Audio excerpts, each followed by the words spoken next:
So I think it's visible.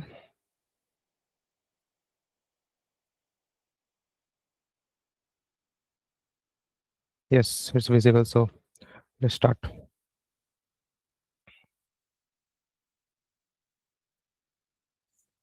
हाँ, तो जैसे कि मैं बोल रहा था, today will be discussing about the advance concepts in सी।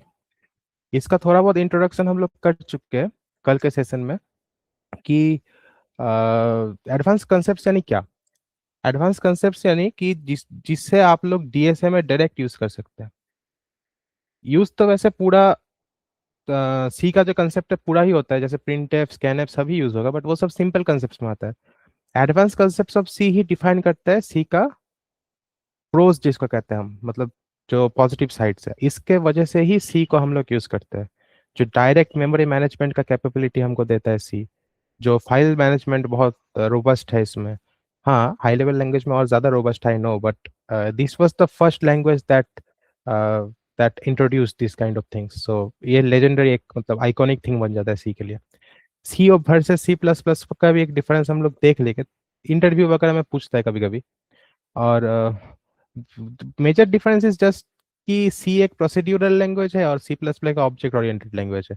उसमें प्रोसीड्यूरल भी आता है, सी प्लस प्लस हाइब्रिड है एक्चुअली। जावा है प्योर ऑब्जेक्ट ओरिएंटेड, और C plus plus is a hybrid. It can be procedural if it wants to, and if it can be object oriented if it wants to. So it's a very powerful language. I think according मतलब मैं मानता हूँ कि C plus extra careful with the memory and other things, because इसमें थोड़ा आपको control ज़्यादा मिलता है। So again with great power comes great responsibility. तो एडवांस कंसेप्शन सी को शुरू करते हैं। ये सेशन का मतलब क्यों लाया मैं सेशन, मतलब इसका ये टॉपिक क्यों है, बहुत सारे टॉपिक रख सकता मैं, बट पॉइंटर ही क्यों रखा। इसका यही इम्पोर्टेंस है कि ऑपरेटिंग सिस्टम्स, मान लीजिए एम्बेडेड सिस्टम्स है, गेम इंजिन, जो दुनिया के सबसे कोर कोर टॉपिक्स है कंप्यूटर साइंस के, बोल सकते हैं आप। हाँ, ए आई एम एल ये सब आप आजकल बूमिंग सेक्टर है, बट ये सब कोर टॉपिक्स नहीं हुए, ये एप्लीकेशंस हो गए कंप्यूटर साइंस के। But operating systems, embedded systems, game engine, this are like the Bible of computer science. इसमें अगर आप एक्सपर्टीज है आपका, तो मतलब आपका कंप्यूटर आता है, कंप्यूटर का हार्डवेयर आता है, कंप्यूटर कैसे वर्क करता है ये पता है आपको। And that is a very important, that is a very good thing. May be it's not required for corporate now it is, because A I am L का बूमिंग सेक्टर चल रहा है आजकल। बट हाँ, ये सब अब चीज़ आपको आता है अगर, तो you will get an extra edge. Like आपको आपको जॉब खोजने का जरूरत नहीं होगा, कंपनी आपको हायर करना आएगा, तो ये डिफरेंस होता है। सो मेमोरी अगर आप अंडरस्टैंड करना चाहते हैं, कंप्यूटर को जो रैम होता है, random access memory, that is I think the one of after CPU that is the most important part. So जो रैम होता है उसमें कैसे वर्क करता है, मेमोरी मैनेजमेंट कैसे होता है, मेमोरी एलोकेशन कैसे होता है, ऑर्गेनाइज्ड कैसे रहता है मेमोरी, पेजेस, ब्लॉक्स, ये सब अगर समझना चाहते हैं तो you have to be well versed in C. और assembly, assembly is even better, but assembly तो छोड़िए, वो तो अलग चीज हो गया।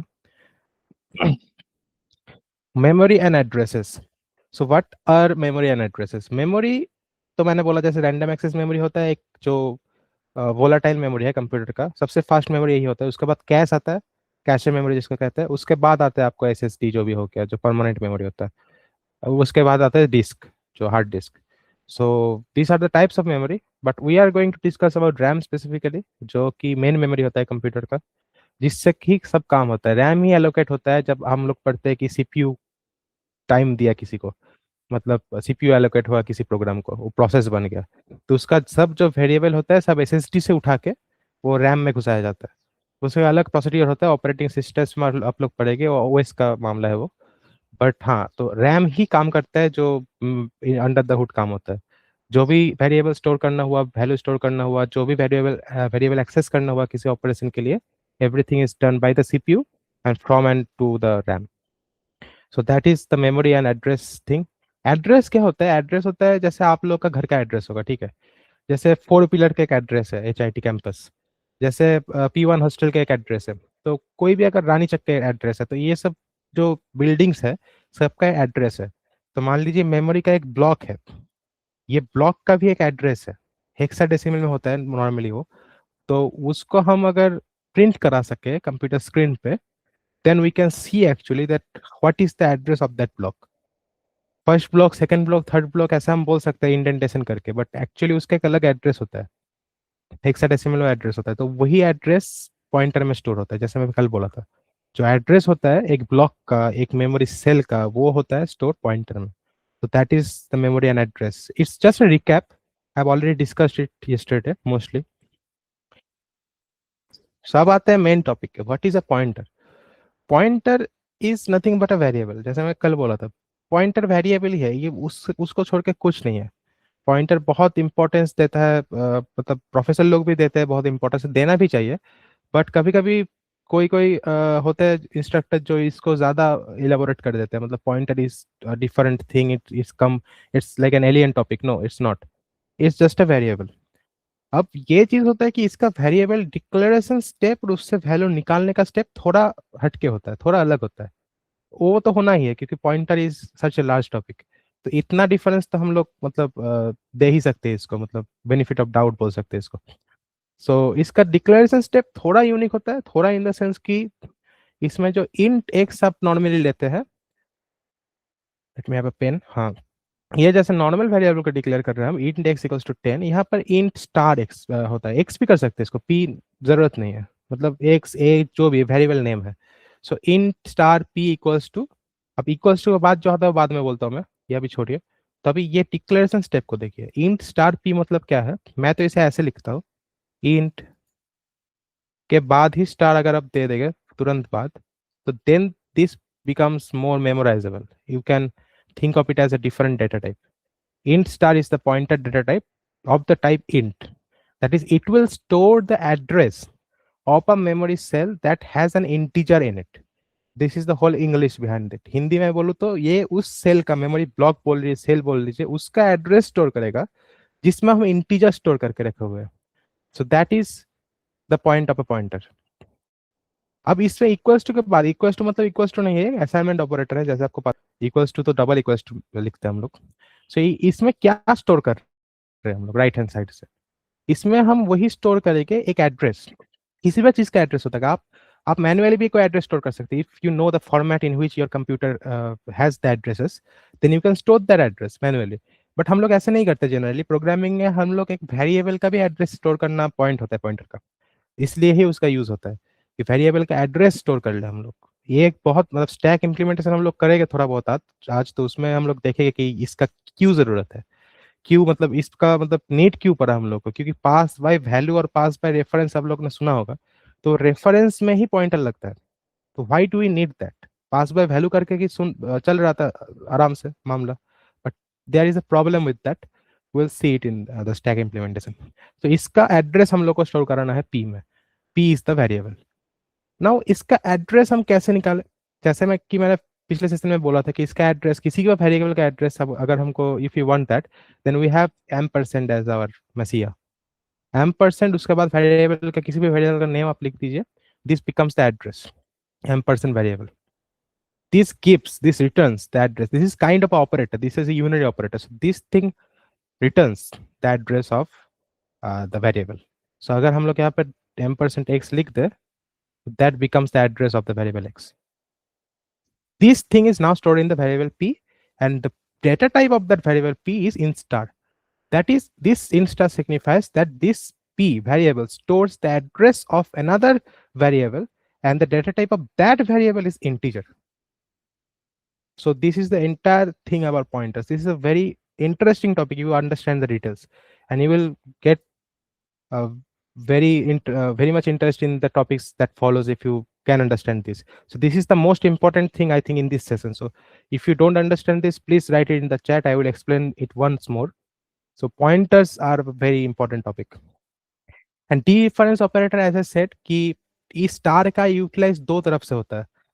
अब मत पूछिए कि क्यों है, this is a problem actually. जो लोग किए थे सी डिवाइस, उनका कोई रीजन रहा होगा, मुझे नहीं पता, but this is a kind of a problem कि उन लोगों को ये नहीं करना चाहिए था कि एस्टेरिस्क को दो टाइप से इस्तेमाल कर रहे हैं लोग, पहला तो डिक्लेरेशन के लिए और दूसरा वो डी रेफरेंसिंग के लिए। डी रेफरेंसिंग क्या होता है, जैसे पी है, पी तो एक वेरिएबल है मेमोरी में, इसको अलग एक सेल मिला होगा। जैसे मेमोरी अगर मैं बनाऊं यहाँ पे, तो इसको अलग एक सेल मिला होगा यहाँ पे। मान लीजिए ये सेल इसको अलॉट हुआ, ठीक है, P lives here,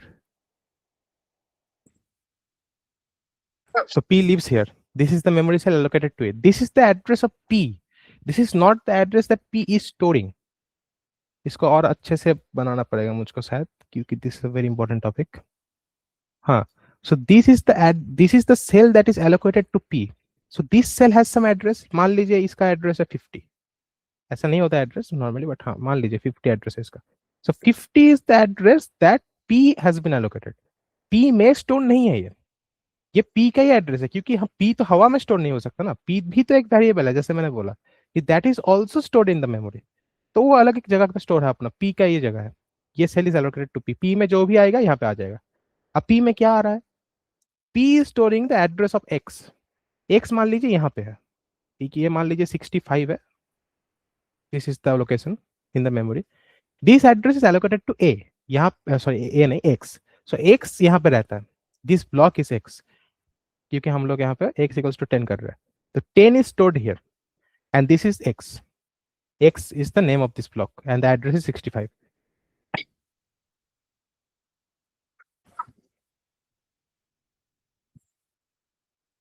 Huh. So 10 is the value that is stored in the block and 65 is the address of that block. Now P is storing what? Is it storing 10? Is it storing 65? Is it storing x? No. It is storing 65 actually. The address of that block. So it is P में क्या है? P ये है, P मान लीजिए ये P है, ठीक है 50 वाला। तो इसमें क्या स्टोर है? इसमें 65 स्टोर है। Is the address of the x. This is stored here. सो यही है difference. Normal variable, normal value एक वैल्यू, कोई भी वैल्यू उसका जो डेटा टाइप है उसके अकॉर्डिंग कोई भी वैल्यू लेता है, बट एक पॉइंटर जस्ट एड्रेस ही लेता है, address of any other variable. So that 65 is stored here. Now D referencing मतलब क्या है, हम अगर p को प्रिंट कराना चाहे, if you just like print F percent P, P pointer data type होता है, उसका वो स्पेसिफायर होता है, तो परसेंट डी से भी आप लोग देख सकते हो, आपने ऐसे टाइप कास्टिंग कर लेगा या फिर कोई रैंडम वैल्यू दे देगा, तो you can see that address type thing is printed, not the actual value of the variable x. P में 65 स्टोर है, तो जब यहाँ पे हम पी का प्रिंट करेंगे परसेंट डी लगा के, तो 65 आएगा, 65 value will be printed. But sometimes we don't want that. Sometimes का मैक्सिमम टाइम्स ही हमें वो नहीं चाहिए होता है, हमको चाहिए होता है कि जो वैल्यू जिसका मतलब एड्रेस स्टोर कर रहा है पी, उसका वैल्यू चाहिए होता है हमको। इसके लिए हम लोग डी रेफरेंस लगाते हैं। डी रेफरेंस मतलब ये चीज क्या करेगा, पॉइंटर का में जो एड्रेस स्टोर है उसके अंदर जाएगा मेमोरी में। समझ रहे हैं आप लोग ना, p इक्वल्स टू यहाँ पर क्या है 65, p is a variable and p has the value 65। तो ये डी डिफरेंसिंग ऑपरेटर क्या करेगा, p का वैल्यू चेक करेगा, 65 आया, उसको एड्रेस मान लेगा कि obviously pointer store address, and it will search the memory for that address, and that it will return, it is also kind of an unary operator. तो this will return the value 10, क्योंकि 65 में क्या store है, 10 store है। So this is the entire funda about pointers. If you understand this concept, then I don't think you will not face any problem in your data structures. क्योंकि data structures में pointers का utilize होता है। With the you can do it without pointers as well, but pointers से use करके करेंगे तो it becomes more intuitive. ठीक है, ये concept के बाद I think मुझे थोड़ा doubt ले लेना चाहिए,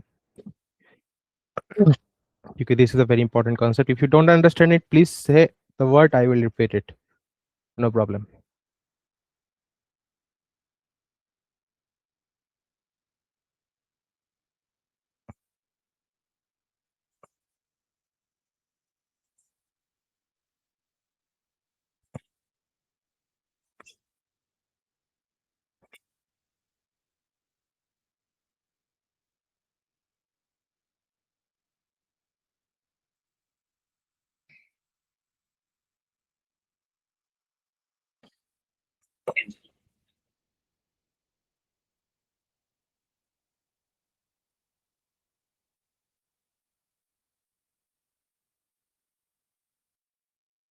You have until 11:45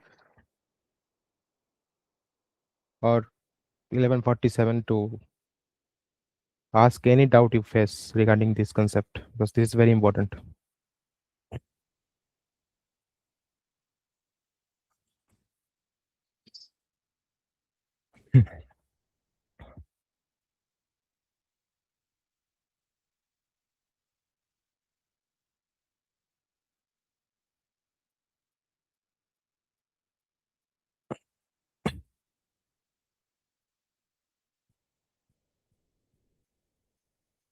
if you don't have any doubt then just write no doubt और ऑल क्लियर।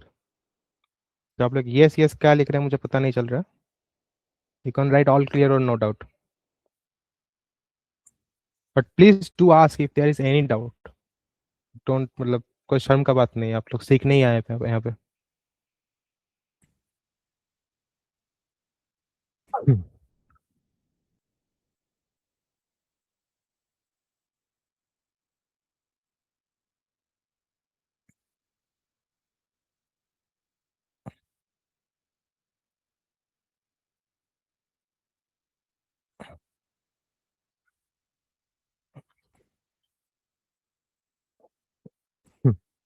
और ये भी नहीं है कि बहुत लोग ऑल क्लियर नो डाउट लिख रहे हैं मतलब आप अपना डाउट ना पूछे, इसका भी कोई मतलब नहीं है। उनको क्लियर है, बहुत वेरी गुड, बट अगर किसी को क्लियर नहीं है तो they can write that doubt, बेझिझक लिखिए आप।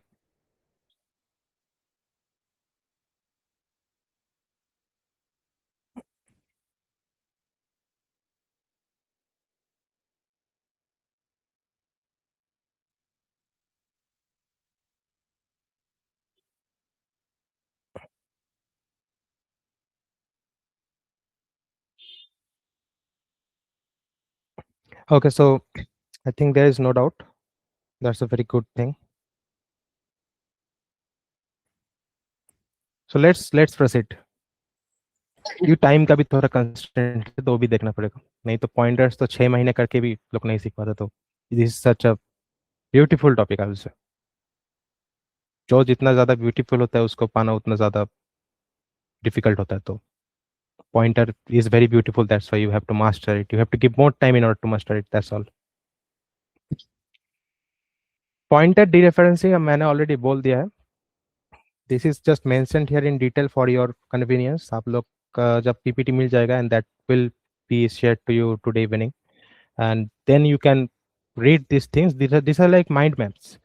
You can just revise these things and you will get prepared for your semester exam. At least the viva part will be very easy after going through these ppts once.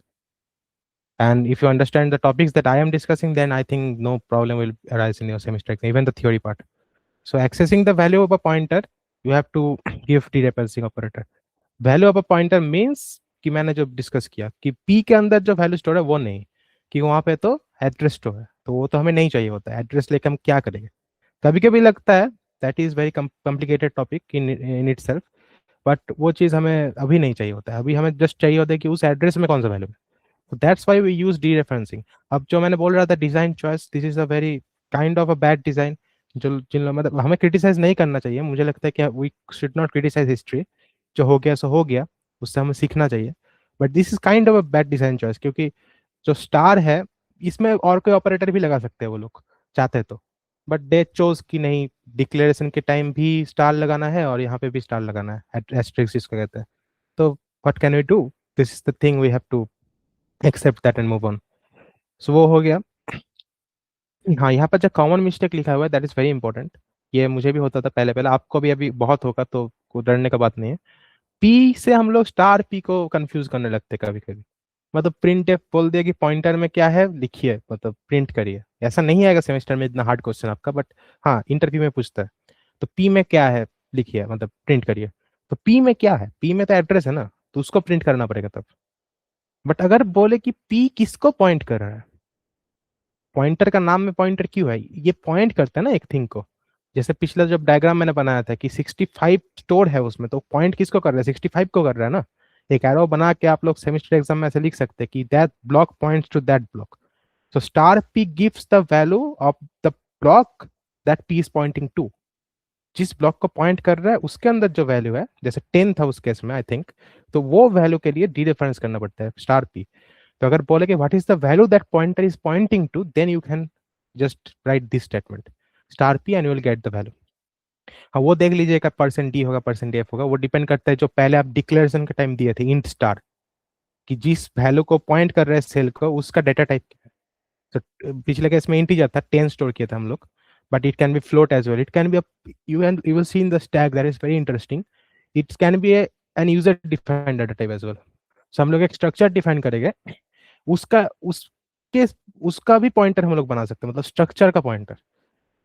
that pointer will be allocated a memory block that will correspond to the size of the structure. उसके अंदर क्या क्या चीज है that हम लोग देखेंगे detail में if time permits, and I think we'll manage. Then comes pointer arithmetics. That is very important. ये इस पे क्वेश्चन आपका आता है, ठीक है, सेमेस्टर में. आई थिंक मेरा आया था कि नहीं, नहीं मेरा नहीं आया था, बट मेरे बैच में था, सेट था इसके ऊपर कि पॉइंटर अरिथमेटिक क्या होता है. तो इसमें क्या करना होता है कि एरे को ट्रावर्सल करना होता है आपको यूजिंग पॉइंटर्स.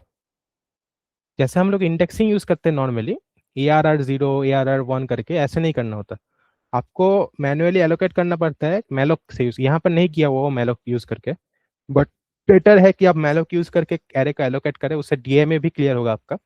वो करेंगे हम लोग इम्प्लीमेंटेशन में, इसके बाद ही करेंगे. तो उसके उससे क्या होता है कि जो मेमोरी मैनेजमेंट है वो भी क्लियर होता है आपका, और उससे आप एयर ट्रावर्सल भी कर सकते हो. इसमें इंपॉर्टेंट पॉइंट यही है कि P+1 मतलब ऐसे नहीं कि P का एड्रेस अगर 60 मतलब सॉरी 50 था उस केस में ना, हाँ 50 मान लीजिए, let's be consistent. So P का एड्रेस अगर 50 था तो P+1 मतलब 51 नहीं. यहाँ यहाँ यही डिफरेंस होता है, ऐसे काम नहीं करता ये. Pointer arithmetic works a different way. P+1 gives you the address of P plus the thing, but the int का जो साइज था क्या था, 4, हाँ 4 bytes. So sorry my bad, 50 नहीं 65, हाँ मेरा भी गलती हो उसमें. पी में तो 50 थोड़ी स्टोर है, पी 50 का कोई काम नहीं है यहाँ पे. 50 को हटाइए, वो तो पी का एड्रेस था. वो डबल पॉइंटर्स में लगता है, वो बाद में आएगा. अभी तो 65 स्टोर था ना उसमें. पी का वैल्यू क्या है, पी इक्वल टू 65 था, तो उस ब्लॉक में 65 स्टोर है. तो 65+1 66 नहीं, 65+1 मतलब 69 हो जाएगा उस केस में, मतलब 4. जो नंबर ऑफ बाइट्स है इंटीजर का वो प्लस हो जाएगा. या फिर अगर हम आप डबल लेंगे तो 8 यार्ड हो जाएगा, अगर डबल स्टार करके आप पॉइंटर डिक्लेयर करेंगे तो. जितना साइज होगा डाटा टाइप का, जिसको पॉइंट कर रहा है पॉइंटर, माइंड इट, पॉइंटर जिसको पॉइंट कर रहा है उस डाटा का डाटा टाइप जो है उसका जो साइज है उतना बाइट ऐड हो जाएगा उसके साथ. 65 स्टोर है तो 69 हो जाएगा, फिर 73 हो जाएगा, फिर 77 हो जाएगा, ऐसे. तो इसमें पॉइंटर अरिथमेटिक थोड़ा डिफरेंटली काम करते हैं. यहाँ पे +1 मतलब +1 नहीं, -1 का भी सेम है. -1 नहीं, minus the size of that data type जिसका पॉइंट है वो. यहाँ पर बहुत अच्छा एक डायग्रामेटिकली भी दिया हुआ है ये. पी अगर 10 का पॉइंट करता है, 0 × 1000, this is the address. So P+1 0 × 1004 को पॉइंट करेगा, ना कि 1001 को. This is the address that is going to be stored here, P+1. फिर इन +2 मतलब 1008, similarly like that. So this is pointer arithmetic. So इसके ऊपर क्वेश्चन आता है, हम लोग करेंगे. So let's do that question. बहुत हो गया थ्योरी, अभी थोड़ा क्वेश्चन कर ही लेते हैं. क्या है स्टार्ट.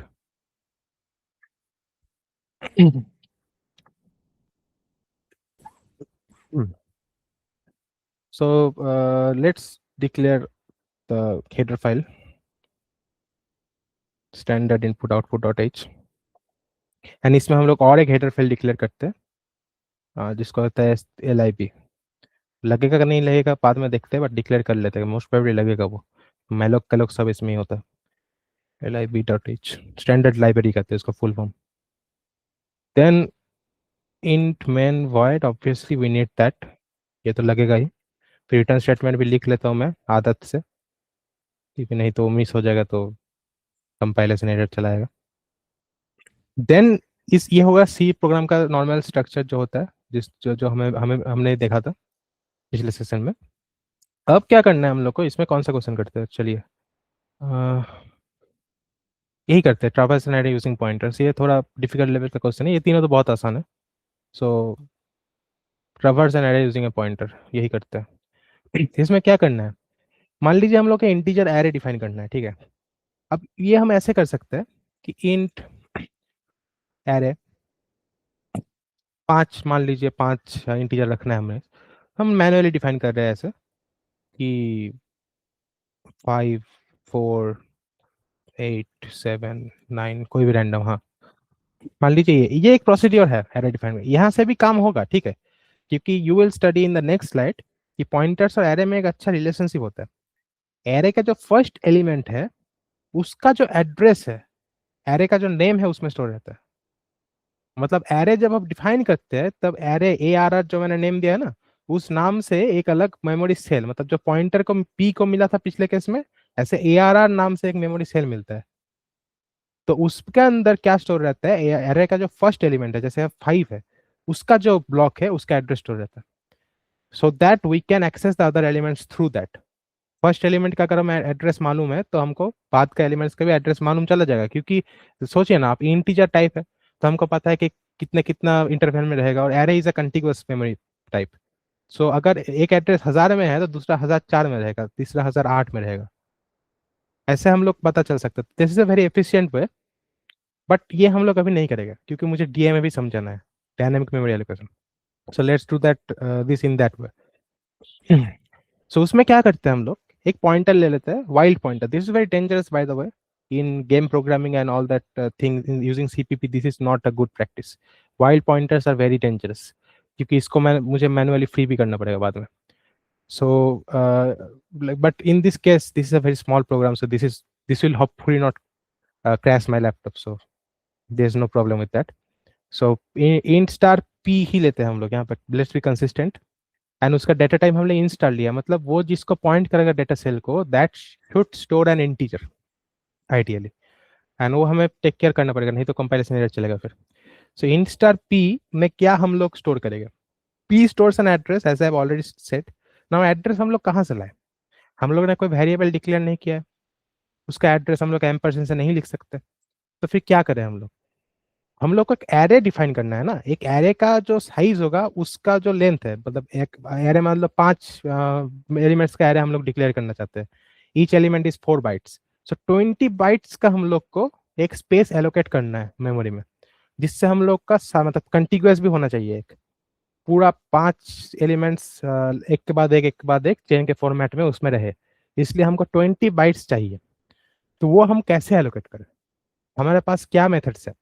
स्टैक में तो नॉर्मली एलोकेट हो जाता है, जैसे पिछले सेशन में बोला था मैंने, जैसे नॉर्मल वेरिएबल आप देख रहे हो, int X equals to 5, int X equals to 5, normally आप लोग लिख रहे हैं तो ये स्टैक में एलोकेट हो रहा है। एक्स का एक्स नाम का एक ब्लॉक एलोकेट हो रहा है मेमोरी में, उसका वैल्यू 5 पड़ रहा है, अंदर वैल्यू 5 जा रहा है, this is stack allocation. But pointers में ऐसा नहीं होता, हम लोग को मैन्युअली एलोकेट करना पड़ता है मेमोरी, उसको मैन्युअली फ्री भी करना पड़ता है, and that is done using malloc and calloc. There is a minor difference between the two. Malloc में क्या होता है कि जो गार्बेज वैल्यू ऑलरेडी रहता है, ठीक है, मेमोरी में कुछ ना कुछ तो पड़ा होगा, ठीक है, एक सेल तो एक ही टाइम नया यूज नहीं होता है, वो तो कभी ना कभी यूज हो रखा होगा ऑलरेडी, ओएस यूज किया होगा या फिर आपने ही यूज किया होगा किसी प्रोग्राम में।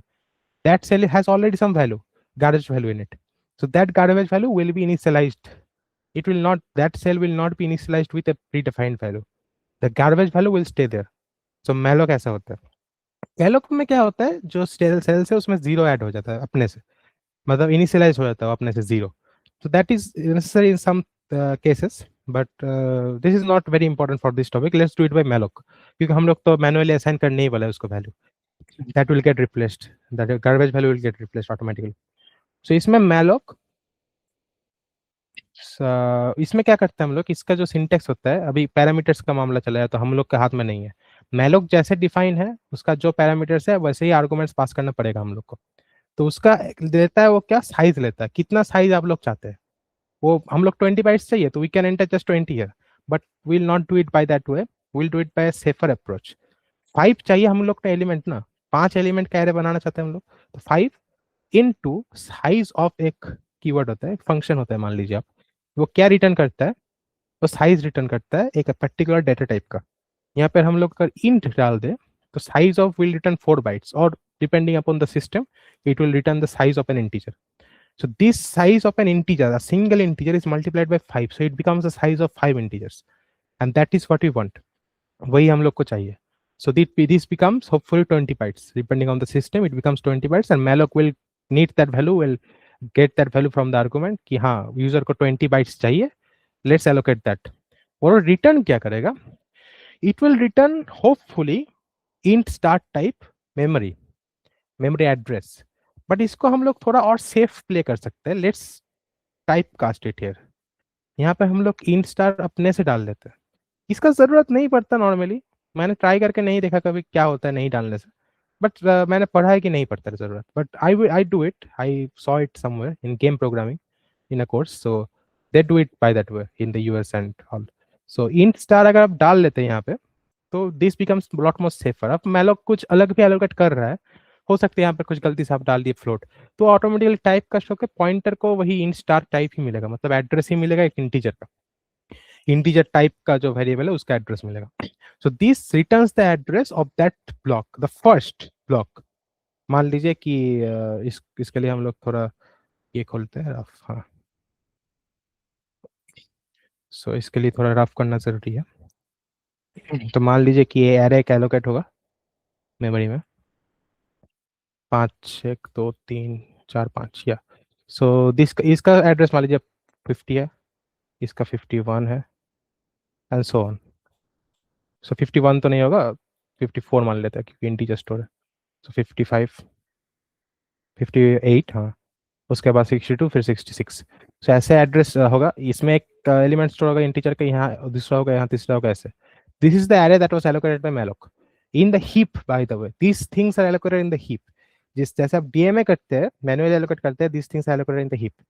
सो 50 जब एलोकेट हुआ है यहाँ पे, 50 एड्रेस फर्स्ट एलिमेंट को, फिर पी जो है वो क्या स्टोर करेगा, जो हम लिख रहे थे, P will store the address of this cell, the first cell, वो रिटर्न करेगा मैलोक, मैलोक की एलोकेट कर दिया, फिर रिटर्न करेगा क्या, 50, तो पी विल स्टोर 50,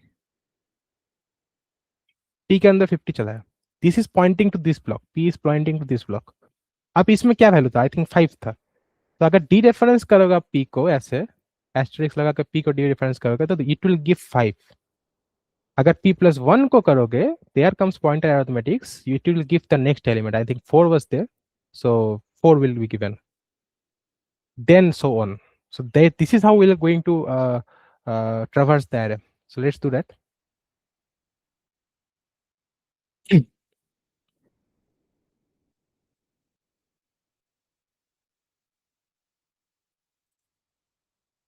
So ये allocate हो गया एक चंक ऑफ मेमोरी 5 इंटीजर्स का, उसका एड्रेस p को मिल गया फर्स्ट ब्लॉक का। Now let's do one thing, let's traverse the array. So इसके लिए हम लोग लूप चलाते हैं, क्योंकि इसलिए मैंने एक क्वेश्चन लिया है कि इसमें बहुत कुछ का रिवाइज रिवाइज आपको हो जाएगा, लूप का भी हो जाएगा।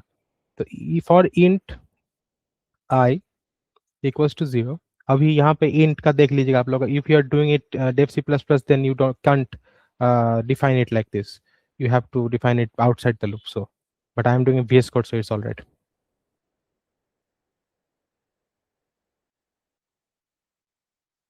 हाँ, so सब ठीक चल रहा है ना, देख लेते हैं नेटवर्क का, कि this things are very important, so अगर रिपीट करना पड़ेगा तो बहुत टाइम जाएगा इसमें।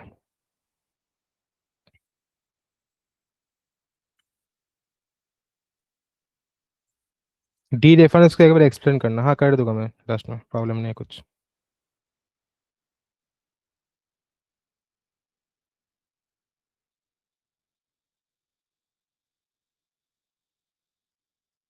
Yes, I think everything is going fine. Yes, so अब आई का इनिशियलाइजेशन कर लिया हमने जीरो में, क्योंकि हाँ ऑब्वियसली,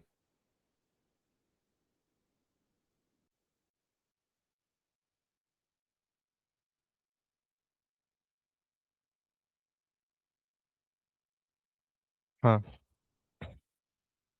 सो आई का इनिशियलाइजेशन कर लिया जीरो में, दैट्स गुड। नाउ कंडीशन देना पड़ेगा, क्या कंडीशन थे, लेस देन 5, क्यों, इसमें आता है क्यों, क्योंकि देखिए आप लोग बोल सकते हैं कि लेस देन इक्वल्स टू 5 क्यों नहीं, क्योंकि 5 तक ही जाना है हम लोग को, बट यहाँ पे चला तो फिर वो इंडेंटेशन का मामला, कि you you can not do that. अगर उसमें चाहोगे तो error out of bounds error दिखा देगा आपको, जावा में डायरेक्टली दिखाएगा, सी में क्रैश करा देगा। तो क्योंकि यहाँ पे जीरो से इंडेंटेशन स्टार्ट होता है एरर का बाय डिफॉल्ट, कंप्यूटर वही समझता है। सो आपको 0 से 4 जाना है, 0 1 2 3 4, देखिए 5 हो गया है, अभी 5 में जाएगा तो फिर क्रैश कर जाएगा प्रॉब्लम प्रोग्राम, या जावा हमें एक्सेप्शन देगा कि array out of bounds exception. So this is a problem. So इस यहाँ पर आई लेस देन 5 ही लिखना है आप लोग, क्योंकि 5 जब होगा तो कंडीशन फॉल्स हो जाना चाहिए, 4 तक ही आपका एरे है। कि आई थिंक समझ में आया होगा आपको, if not then you can comment it in the chat. So and then increment operator obviously. So इसके बाद हम लोग को यूजर को प्रॉम्प्ट कराना है कि please enter value. This is how you should do it in your semesters and get extra marks for that. I am sure of that. The invigilator will be proud of you if you do this using user input. If you do this using your own input, then it will give you marks as well, but this is not a good approach. कभी कभी तो explicitly बोल भी देते हैं कि नहीं user defined ही करिए. सो प्रिंट एफ में plus prompt the user for the individual elements. तो मैं ऐसे करता हूँ, enter element number percent D. अब क्यों बाद में पता चलेगा आपको. सो परसेंट डी एक प्लेस होल्डर है, जैसे इंटीजर का प्लेस होल्डर है. तो अब क्या प्रिंट कराना चाहता हूँ मैं, एलिमेंट नंबर 1 एलिमेंट नंबर 2 यही ना. तो i+1 कर दीजिए, that will do the thing. I का वैल्यू 0 है तब हमें चाहिए एक्चुअली क्या, एलिमेंट नंबर 1, क्योंकि यूजर तो नहीं होता है ना. ये चीज आपको मान के चलना पड़ेगा, ठीक है. आप कंप्यूटर साइंस आईटी किसी भी डोमेन से है, कंप्यूटर साइंस तो जानते हैं ना आप लोग, कंप्यूटर को जानते हैं, तो आप लोग को पता है कि 0 से शुरू होता है इंडेंटेशन. बट यूजर को नहीं पता है. नॉर्मल यूजर तो 1 से ही स्टार्ट करता है अपना काउंटडाउन. तो उसको नहीं पता चलना चाहिए कि 0 से स्टार्ट होता है. उसको तो यही बोलिए कि हाँ फर्स्ट एलिमेंट एंटर कीजिए आप. But you are storing it in the index 0, that is the important bit. So enter element number 1 print होगा यहाँ पे, और 2 प्रिंट होगा depending upon the iteration that were in. अब क्या करना है, स्कैन एफ करना है. जो इंटर करेगा वैल्यू उसको स्कैन कराना है हमको. सो इसको स्कैन करने की परसेंट डी, क्योंकि ऑब्वियसली इंटीजर ही एंटर करेगा होपफुली. हमारे केस में तो हम लोग को पता है कि इंटीजर ही एंटर कराना है. देन परसेंट डी के बाद हम लोग को क्या कराना है कि एड्रेस देना है जहां पे हम लोग को स्टोर करना है, ठीक है. अब यहाँ पे एक इंपॉर्टेंट क्वेश्चन आता है, क्या करें. नॉर्मल वेरिएबल के लिए हम लोग क्या करते थे कि एक्स मान लीजिए एक वेरिएबल है, वहां पर स्टोर कराना है हमको कोई वैल्यू, तो we give m%x as a input as a parameter to the scanner, क्योंकि वहां पर एड्रेस चाहिए होता है स्कैनफ को. प्रिंटफ को जस्ट वेरिएबल का नाम और स्कैनफ को उसका एड्रेस. तो फिर यहाँ पर क्या दें हम, यहाँ पर तो एड्रेस ऑलरेडी पी में ही स्टोर है ना डायरेक्टली. यहाँ पर अगर m%p आप करोगे तो वो दूसरा चीज हो जाएगा, वो फिर p का एड्रेस हो जाएगा. p जब टॉप लेफ्ट कॉर्नर आप देखे थे ना डायग्राम में, वहां पे स्टोर था p. तो उसका एड्रेस, उस सेल का एड्रेस चला गया, तो उसका उसके बाद तो कुछ नहीं था ना. वो तो अपना एरे नहीं है, वो तो जस्ट p का एक इंडिविजुअल सेल उसको दिया गया है, क्योंकि p को भी तो कहीं रहना है ना, उसको भी घर चाहिए. तो p का एड्रेस लेके हम लोग क्या करेंगे यहाँ पे, हम लोग को चाहिए कि p जो एड्रेस को पॉइंट कर रहा है उसका वो एड्रेस चाहिए हम लोग को. उसके बाद हम लोग +1 करके फिर पॉइंटर अरिथमेटिक से उसके बाद का 4 एलिमेंट भी ले लेंगे. तो that address is itself store in p. उसके लिए हमें यहाँ पर m% लगाने का कोई जरूरत नहीं है, that address is directly store in p. सो हम लोग जस्ट यहाँ पर p लिख के +i कर देगा, क्योंकि हम लोग को इटरेशन का भी ध्यान रखना है, क्योंकि p तो बस फर्स्ट ब्लॉक का एड्रेस है ना. जब i 0 होगा तो हमें वही चाहिए फर्स्ट ब्लॉक का, तो p+0 इज p. जब i 1 होगा तो हमें पॉइंटर अरिथमेटिक चाहिए वहां पर p+1, and that will handle this. p+1 हो जाएगा वहां पर, फिर p+2, and similarly for the other cases. So this statement will handle the input section. Now input हुआ कि नहीं ये हमें पता भी तो चलना चाहिए. For that we have to print it. So दोबारा हम लोग एक लूप चलाता है, इसमें भी हो जाता वो, दिक्कत नहीं था, but let's do it one more time. हम लोग आई ही लेते हैं यहाँ पे, 5 ही एलिमेंट है, so that is correct. Now let's print.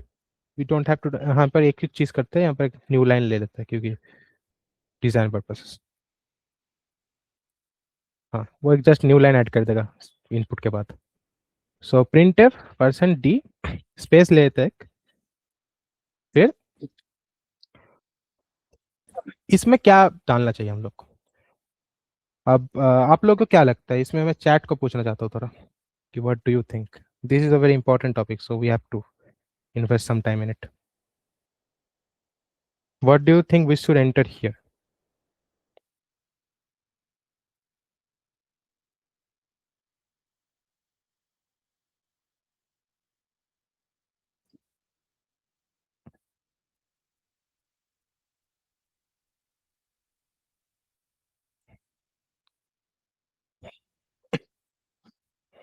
Hmm.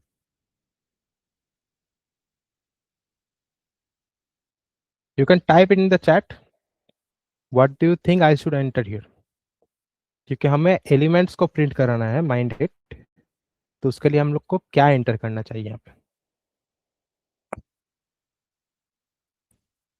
अच्छा, एक ने लिखा है पी प्लस आई, ठीक है। उसके बाद देखते हैं और क्या लिखते हैं। आप लोग यस यस क्या लिख रहे हैं, मुझे तो ये पता नहीं चल रहा है। आंसर लिखे ना।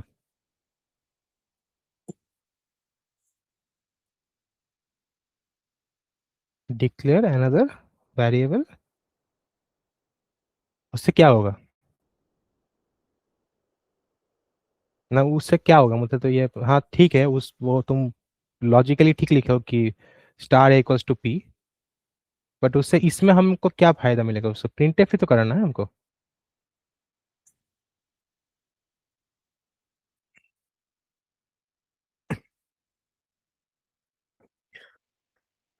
हम्म। अच्छा, सब लोग पी प्लस आई लिख रहे हैं। देखिए पी प्लस आई करके मैं देखता हूँ एक बार, आप लोग लिख रहे हैं इतना बार, तो क्या होता है देख लेते हैं। पी प्लस आई, आप लोग बोले तो मैंने कर दिया, प्रॉब्लम नहीं है कुछ। Let's do that. P plus I करते हैं, मैंने होपफुली और कोई मिस्टेक नहीं किया हुआ यहाँ पर सिंटेक्स में। अच्छा ठीक है, कंपाइल करके देख लेते हैं तो मिस्टेक डिबग कर लेंगे फिर। हाँ नहीं किया है, सिंटेक्स एरर तो नहीं एटलीस्ट, अब लॉजिकल एरर होगा तो देखते हैं। So let's fingers crossed, let's do 5 4 7 8 6। क्या आया? आप लोग को दिखा दे रहा है ना screen? If not then you can tell me. Highlight कर दिया मैंने, देख लीजिए यहाँ पे। आया क्या जो हम लोग को चाहिए था?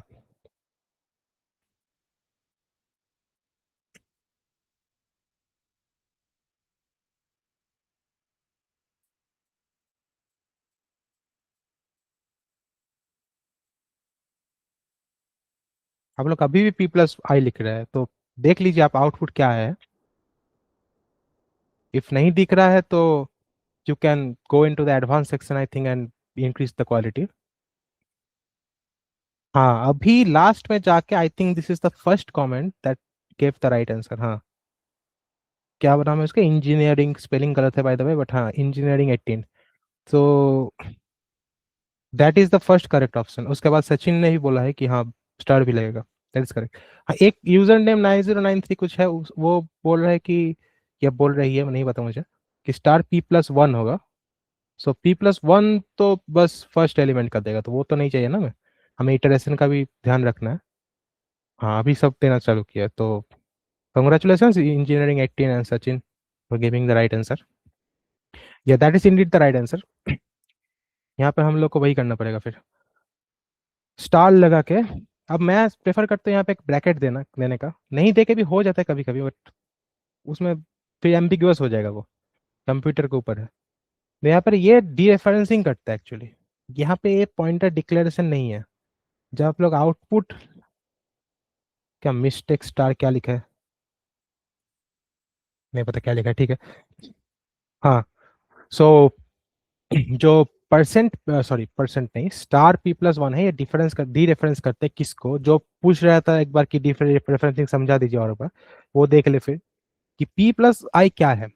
पी के अंदर एड्रेस स्टोर है जो प्रिंट हुआ था अभी, बाय द वे, जो 6 या 7 डिजिट का एड्रेस प्रिंट हुआ था, that is stored in P. फिर आई क्या कर रहा है? पॉइंटर अरिथमेटिक कर रहा है। पी प्लस वन मतलब पी प्लस वन नहीं, P plus the size of int. फिर पी प्लस टू मतलब पी प्लस टू नहीं, actually P plus two into the size of the int. So ये कर रहा है ये चीज, अंदर का चीज। अभी डी रेफरेंसिंग क्या कर रहे हैं? उस एड्रेस में जाके उसका वैल्यू लेके आ रहा है, क्योंकि those are the addresses that are stored in the pointer. वो पॉइंट कर रहा है एक अलग पॉइंट मेमोरी ब्लॉक को, जिसमें एक्चुअल वैल्यू स्टोर है जो हमें चाहिए। So that is D referencing. इसको मैं और डिटेल में समझने का कोशिश करूंगा जब स्टैक इंप्लीमेंटेशन करूंगा, probably within 10 minutes। सो उसमें हम लोग देखेंगे इसको डिटेल में, but this will give now the right answer hopefully.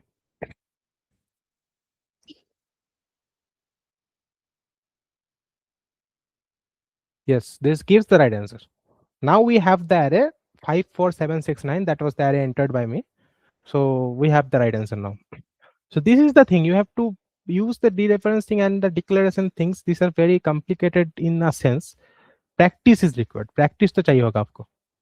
क्योंकि ये चीज़ तो ऐसा नहीं है कि सेमिस्टर हो गया मतलब भूल जाएगा, तो नहीं, फिर नहीं चलेगा, क्योंकि पॉइंटर के यूज़ आप लोग को एक्सटेंसिवली होगा, ठीक है। फिफ्थ सेम सिक्स सेम में भी बहुत यूज़ है, फोर्थ सेम में तो भरा हुआ है यूज़। जब डीएए पढ़ोगे आप लोग, डिज़ाइन एनालिसिस ऑफ एल्गोरिथम्स, वहाँ पे तो भाई छोड़ ही दे, वो तो टीएसपी, ट्रैवलिंग सेल्समैन है, फिर क्विक सॉर्ट मर्ज सॉर्ट पढ़ेगा आप लोग, फिर जो क्या था, और प्रायोरिटी क्यू इम्प्लीमेंटेशन था शायद, बेलमैन फोर्ट, वो सब जो शॉर्टेस्ट पाथ एल्गोरिथम्स होता है, डाइक्स्ट्रा। तो ये सब आप लोग जब पढ़ोगे तो फिर तो भाई पॉइंटर नहीं आएगा, तो पेन ड्राइव छोड़ के वही का रास्ता नहीं है, ठीक है। सो मत कीजिए, वो पेन ड्राइव तो पास करा देगा आपको, बट फिर फ्यूचर में दिक्कत होगा। तो this is the pointer thing, I think pointer should be clear by now. आप लिखिए कमेंट में, क्योंकि दिस इज वेरी इंपॉर्टेंट। हाँ, अब वैल्यू आउटपुट देगा, राइट।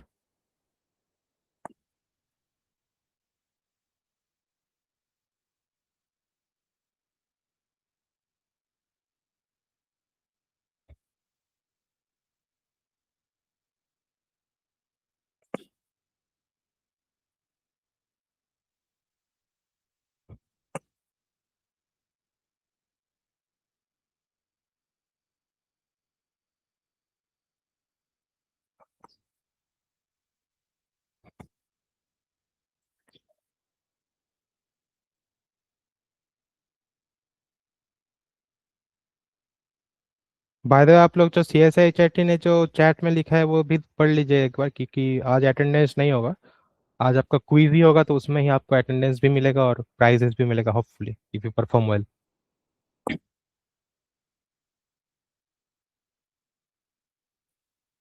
क्या माइक का क्या इशू है? एक बंदा लिख रहा है माइक का इशू है क्या, माइक का? Please please, please tell me in this chat कि उस वो अगर माइक का इशू हो गया तो पढ़ा के तो फिर मुझे रिपीट करना पड़ेगा, तो फायदा नहीं है कुछ उसका।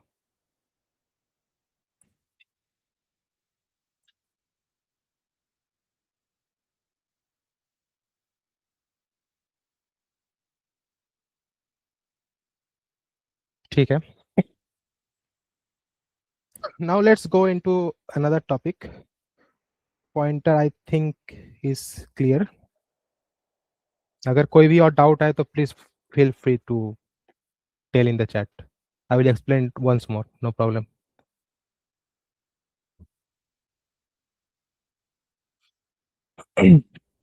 Let's go into the PPT.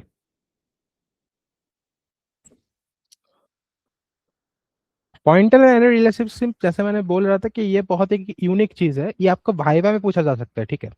जो सेमिस्टर वाइवा होता है उसमें पूछा जा सकता है कि what is the relationship between the pointer and arrays.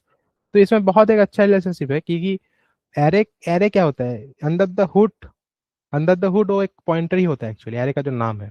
सो अब यहाँ पे हम लोग जब डिक्लेयर करते हैं array, this is the method that we use.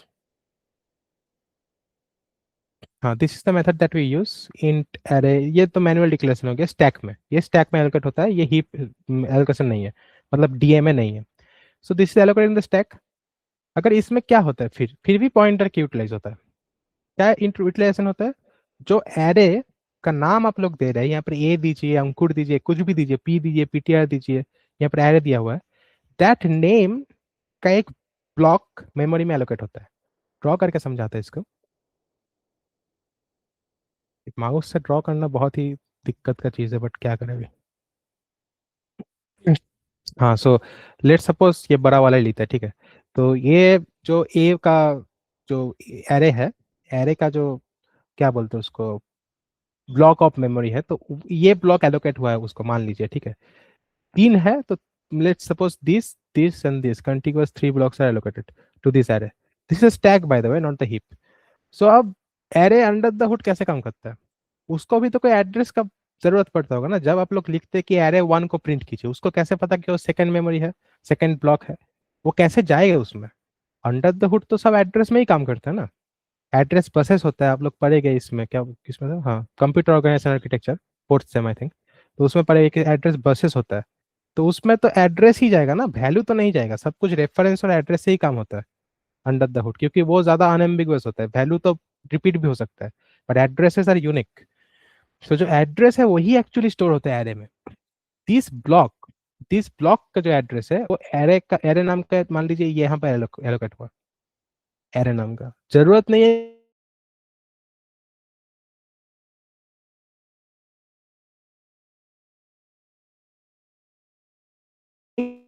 ये जो ब्लॉक है एरे को एलोकेट हुआ, एरे नाम का एक वेरिएबल क्रिएट हुआ, वहां पर इसका एड्रेस स्टोर होगा। मान लीजिए इसका एड्रेस 50 है, मान लीजिए 50 एड्रेस है, 50 इज स्टोर्ड हियर। एरे का जो नाम का जो वेरिएबल है क्रिएट हुआ अलग से, इसका एड्रेस कुछ और ही है, इसका एड्रेस मान लीजिए 45 है, अलग ही, इसका कोई जरूरत नहीं है हम लोग को ऐसे नॉर्मली। हाँ लगेगा, कभी कभी लगेगा, but this is not that important. इसके अंदर जो स्टोर है that is important. So 50 store है, 50 is the address that is stored in the array. So this is the relationship. Actually, this is a pointer. This array variable is a pointer. That is the name of the array is actually a pointer. But point क्या करते हो, जो array का जो first element है उसका address को point करता है, मतलब उस ब्लॉक को पॉइंट करता है। सो दिस अगर आप एक्सप्लेन कर देगा ना भाईवा में, तो आप लोग को शायद और कोई क्वेश्चन पूछेगा भी नहीं।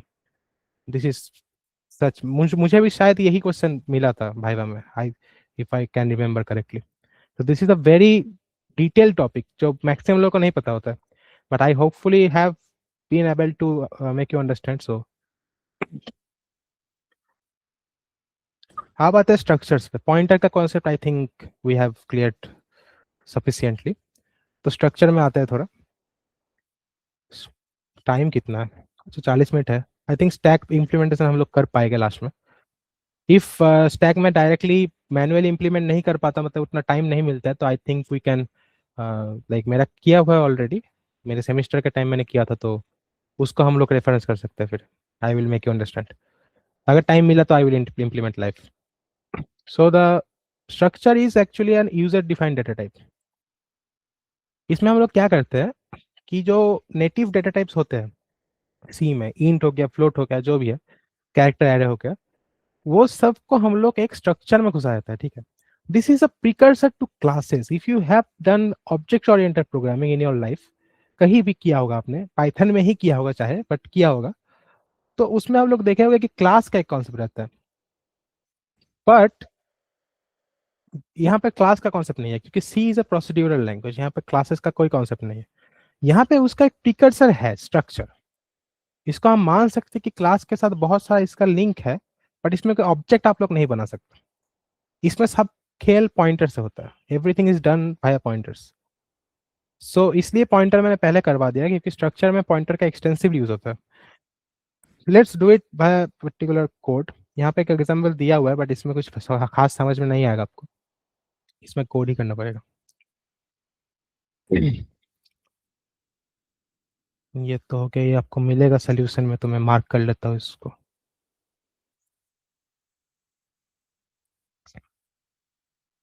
ट्रैवर्स 4 नंबर है ना ये, ठीक है।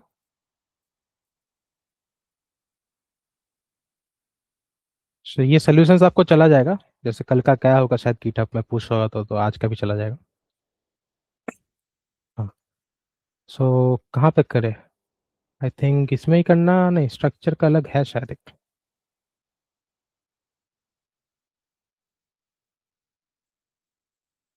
अच्छा नहीं है, ठीक है, फिर नॉर्मली कर लेते हैं, ब्लैंक एक लगा के, ठीक है। सो यहाँ पर पहले तो हेडर फाइल हम लोग इम्प्लीमेंट करते हैं, मतलब डिक्लेयर करते हैं, तो ऑब्वियसली वो तो लगेगा, क्यों नहीं तो बेसिक फंक्शनलिटी नहीं आएगा फिर कोड में। stdout.h स्टैंडर्ड इनपुट आउटपुट, उसको हम लोग stdlib भी कर लेते हैं, क्योंकि वो मैलोक कैलोक करें यूज कर लेंगे, तो उसमें लगेगा stdlib.h।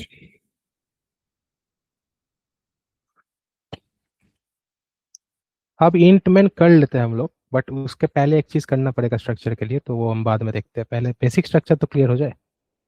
रिटर्न 0, ये हो गया बेसिक स्ट्रक्चर कोड का। अब स्ट्रक्चर के लिए आप लोग के इंट के बाहर आना पड़ेगा, क्योंकि नहीं ऐसा कोई मतलब नहीं है, अंदर भी कर सकते हैं लोग, बट ये दिस इज बेटर, क्योंकि ग्लोबली अगर डिक्लेयर हो गया structure, then you can use it in any function. ये एक्चुअली हम स्टैक इम्प्लीमेंटेशन अगर हम कर पाए, तो उसमें देखेंगे कि बहुत सारा फंक्शन होता है एक कोड में, सिर्फ मेन नहीं होता है। तो वो सब भी स्ट्रक्ट को, मतलब जो स्ट्रक्चर आप बना रहे हैं उसको डायरेक्टली एक्सेस कर पाए, इसलिए हम लोग उसको ग्लोबली डिक्लेयर कर लेते हैं, यही स्टैंडर्ड प्रैक्टिस यही है. This is not that safe in corporate, you will not be allowed to do that, but यहाँ वहाँ पर तो क्लास ऑब्जेक्ट ओरिएंटेड ही यूज होता है मैक्सिमम. सो ये बस यहाँ पर हम लोग कर सकते हैं. So struct is the keyword, struct not structure, struct. Struct keyword के बाद आप लोग को नाम लगाना पड़ेगा, स्ट्रक्चर का क्या नाम देना चाहते हैं आप. So I will just give student. मुझे एक स्टूडेंट बनाना है.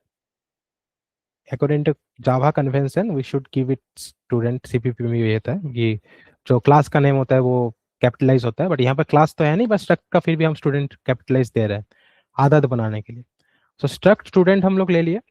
स्टूडेंट एक ऑब्जेक्ट मान लीजिए, आप लोग ऑब्जेक्ट है यहाँ पर, ऑब्जेक्ट ओरिएंटेड मैं बार बार बोल रहा हूँ, this is not object oriented, but फिर भी मान लीजिए कि स्टूडेंट नाम का एक ऑब्जेक्ट है. आप ही है, मान लीजिए आप अपने अपने लेवल पे सोच लीजिए आप एक स्टूडेंट है. तो आपका क्या होता है, आपका नाम होता है, आपका रोल नंबर होता है, आपका सीजीपीए होता है. ये तीन चीज आपका होता है. मेनली होता है यही, आपका बहुत सारा और एट्रीब्यूट्स होगा ऑब्वियसली, बट हमारा काम का यही चीज है. सो स्ट्रक्ट स्टूडेंट में हम लोग डिफाइन करते हैं फिर स्टूडेंट में क्या एट्रीब्यूट होना चाहिए. ये चीज मान लीजिए आप लोग की आदत बना लीजिए कि जब भी आप कोई फंक्शन, कोई स्ट्रक्ट, कुछ भी डिफाइन कर रहे हैं, कोई कंडीशनल, तो सी में कर्ली ब्रेसेस लगाना पड़ता है.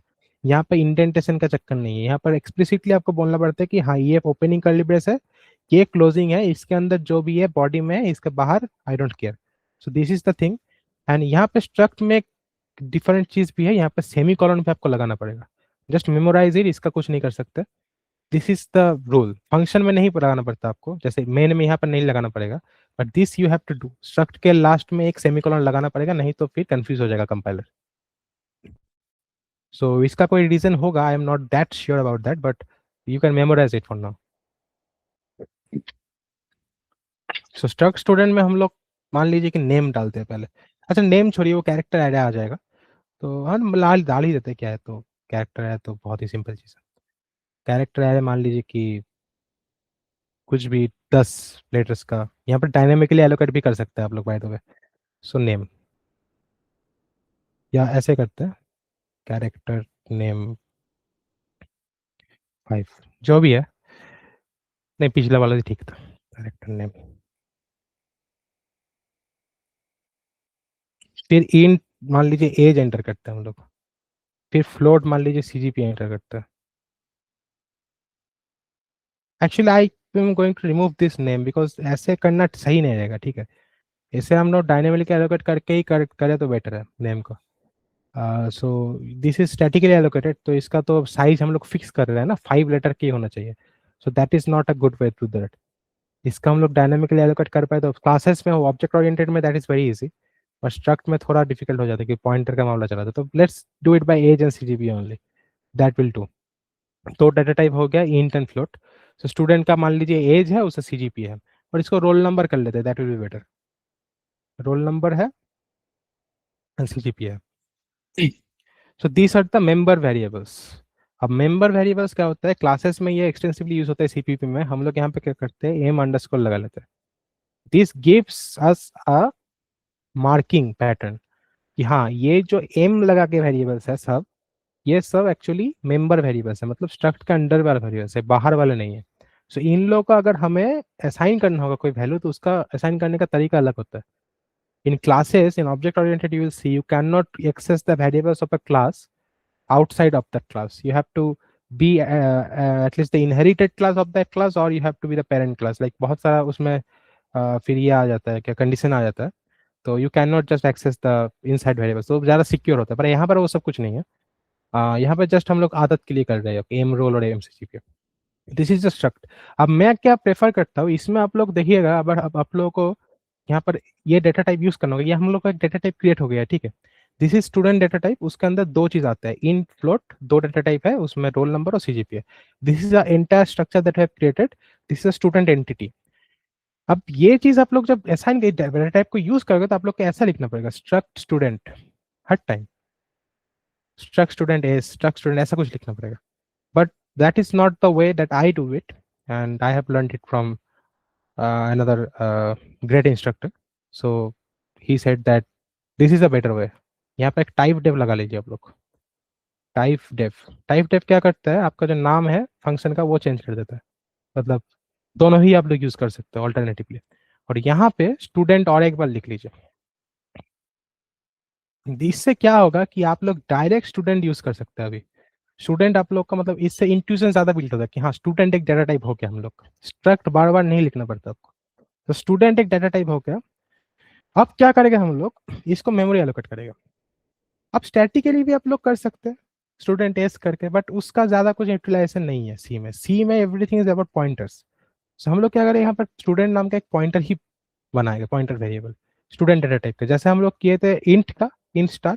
यहाँ पर स्टूडेंट स्टार करते हैं, स्टूडेंट स्टार, फिर मान लीजिए स्टूडेंट, और S1 करते हैं, student one. Now how to allocate memory to that, this is just the declaration, not we have to allocate memory to this thing. Memory allocate करने के लिए हम लोग वही यूज करके मैलोक, कैलोक भी यूज कर सकते हैं आप लोग। Malloc is the faster way to do it, because हम लोग ऐसे भी मैनुअली असाइन करने वाले इसको वैल्यू, सो जीरो असाइन करने का पहले कोई जरूरत नहीं है। And before that we will use the same logic, जरूरत नहीं है but good practice. Student start करके टाइप कास्ट करके मैलोक लिख के, फिर इसमें जाएगा कोई इनटू नहीं, क्योंकि यहाँ पर एक ही स्टूडेंट का हम लोग एलोकेट कर रहे हैं, तो just size of student. Student structure का जो भी साइज है, क्या साइज होगा इसका, 4 + 8 12 साइज होगा। दो चीज है इसमें।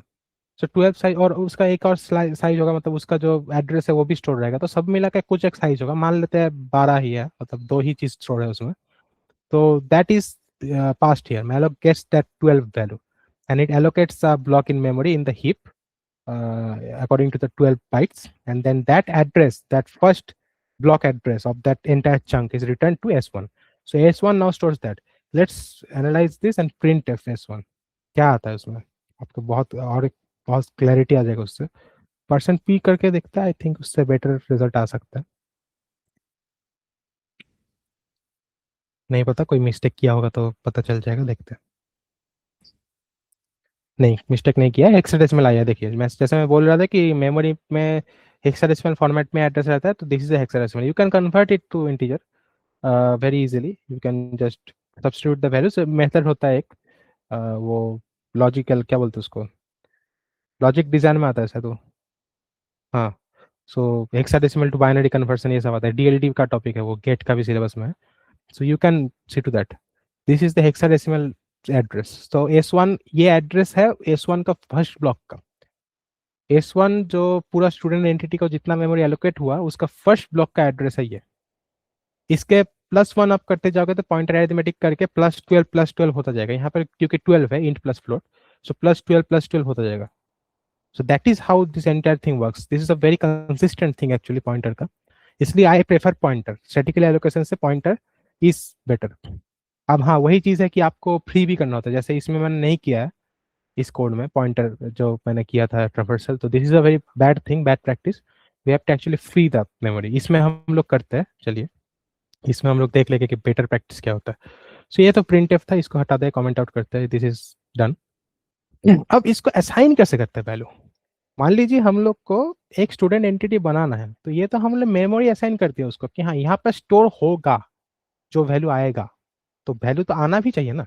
सो then let's prompt the user for that. So यहाँ पर हम लोग इनपुट का और एक मेथड सीखेंगे, और एक इंटरेस्टिंग मेथड है, तो आप लोग नोट करते जाइए, क्योंकि देखिए वर्कशॉप तो बहुत कंस्टेंटिंग टाइम में होता है ना, तो इसमें हर कुछ तो हम मैं लिख के नहीं दिखा सकता, पर मैं बोल रहा हूँ, बट वो नोट करते जाएगा तो आपको फायदा होगा। So let's prompt the user for the student details. तो enter details, let's suppose just say enter details, हमको पता ही है क्या डिटेल्स एंटर करना है, तो ज़्यादा डिटेल का जरूरत नहीं है। यहाँ पे हम लोग क्या करेंगे, स्कैन एफ दोनों को एक टाइम में एंटर करेंगे। कैसे, कोशिश करते हैं, नहीं होगा तो फिर दूसरी तरफ से ही कर लेंगे। I am also learning well teaching. So %d एक स्पेस लगा के, माइंड इट, स्पेस लगाना जरूरी है जब हम लोग एंटर करेंगे। सो दो बार अगर हम %d नहीं, सॉरी %f होगा इसमें, क्योंकि वो हाँ CGP है। सो %d and %f, these are the two things that we have to enter। And यहाँ पर मैंने कोई न्यू लाइन नहीं दिया है, तो इसी लाइन में प्रॉम्प्ट आएगा, we have to enter like this format. पहले आप लोग इंटीजर एंटर करके स्पेस देके फिर फ्लोट एंटर करेगा, और एक कहाँ स्टोर होगा। Let's for now not complicate topics. अब हम एक वेरिएबल क्रिएट कर ही लेते हैं, यहाँ पर डायरेक्टली भी कर सकते हैं, मैं तो करता हूँ, but you are understanding for the first time, so you should not do that. So int एक वेरिएबल कर लेते हैं, मान लीजिए रोल, यहाँ पर सिर्फ रोल, क्योंकि ये मेंबर वेरिएबल नहीं है स्ट्रक्चर का, वो जस्ट नेमिंग है बाय द वे, इसको सीरियसली मत ले लीजिएगा, वहाँ पर एम ही लिखना है, नहीं आप कुछ भी लिख सकते हैं, सिर्फ रोल और सीजीपीए भी दे सकते हैं, कोई प्रॉब्लम नहीं है। So int roll and float CGPA,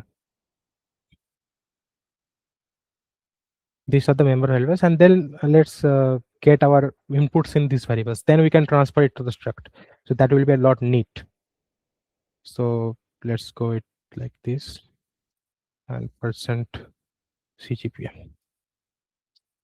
and now let's print these statements। ये debugging का एक बहुत अच्छा तरीका है कि जैसे ही आप वैल्यू इनपुट ले तो प्रिंट करा के देख लीजिए कि इनपुट हुआ कि नहीं। एक नया लाइन भी लगा लेते हैं यहाँ पे, percent F roll cgpa, hopefully should work. कोई अगर गलती नहीं किया होगा मैंने तो देखते हैं। So let's suppose roll is 1 and CGP is 9.5. So yeah, it is reading correctly। ये जीरो को इग्नोर मारिए, वो तो ट्रेलिंग जीरोस है, तो फ्लोट का वो प्रेसिशन करता है, क्योंकि वो आपका सिस्टम के ऊपर डिपेंड करता है कितना रैम है आपको, आपके सिस्टम में कितना फ्लोट को कितना रैम एलोकेट हो रहा है, तो वो सब उसके ऊपर डिपेंड करता है। तो यहाँ पर मान लीजिए 6 डेसिमल प्लेसेस तक जा रहा है, कहीं कभी 2 भी जाता है, so that is a different issue. So ये रीड कर रहा है सही में, तो मेरा कोड ठीक है अब तक। तो इसको हम हटा दे, कमेंट आउट करते हैं, प्रिंट करने की जरूरत नहीं है। Now let's do one thing, कि स्ट्रक्ट में जो है वेरिएबल्स, हमारा मेंबर वेरिएबल्स, उसको ये वैल्यू मिले, इसके लिए हम क्या करें। अब तो जो हुआ ये तो रोल और सीजीपीए में स्टोर है ना, ये तो स्टूडेंट एंटिटी में अभी नहीं घुसा है, तो स्ट्रक्चर वाले मेंबर वेरिएबल्स में घुसाने के लिए हम लोग को S1 का जरूरत पड़ेगा। S1 is the pointer, S1 is the address of the first block of that entire entity S1, the student one. So there I should enter these details। तो इसके लिए हम लोग के शॉर्टकट यूज करते हैं, ठीक है, मतलब ये एक ऑपरेटर है, मान लीजिए आप लोग S1 हाइफन या माइनस जो भी दे, and this is the shortcut. This signifies कि पॉइंटर, ये पॉइंटर पे भी एप्लीकेबल है, ये डायरेक्ट आप लोग अगर पॉइंटर नहीं दे के यहाँ पर जस्ट स्टूडेंट एक एंटिटी लिख दो, वहां पे एप्लीकेबल नहीं है। ये पॉइंटर का केस है, मतलब पॉइंटर से ही आप डायरेक्ट, ये देखिए एरो है ना, एरो पॉइंट करता है, तो पॉइंटर इज पॉइंटिंग टूवर्ड्स, ये सिग्निफाई करता है इसको। सो पॉइंटर में क्या चीज चाहिए हम लोग को, एम रोल। पॉइंटर में मतलब जो स्ट्रक्चर है स्टूडेंट, उसमें एम रोल जो एंटिटी है, जो वेरिएबल है, उसको चाहिए। यहाँ पर जस्ट हम लिख लेंगे एम रोल। S1 के अंदर जो एम रोल है उसको, उसमें हम लोग स्टोर करा लेंगे रोल का,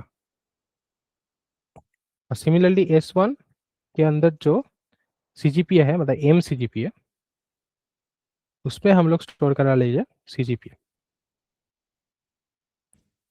अब प्रिंट कराते हैं हम लोग, बट इस टाइम नॉर्मल रोल सीजीपीए नहीं, S1 का रोल सीजीपीए प्रिंट कराते हैं। So print F %d %f S1 m roll, hopefully this works, and S1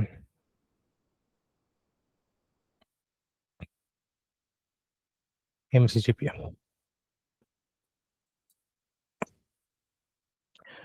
let's see, यहाँ पर एक न्यू लाइन भी दे लेते हैं क्या,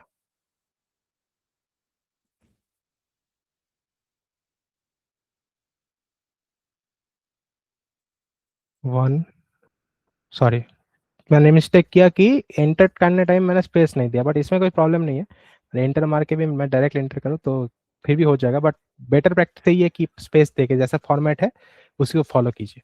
तो देखिए यहाँ पर प्रिंट हो रहा है राइटली 1 और 9.5, तो we have worked correctly, our code is correct.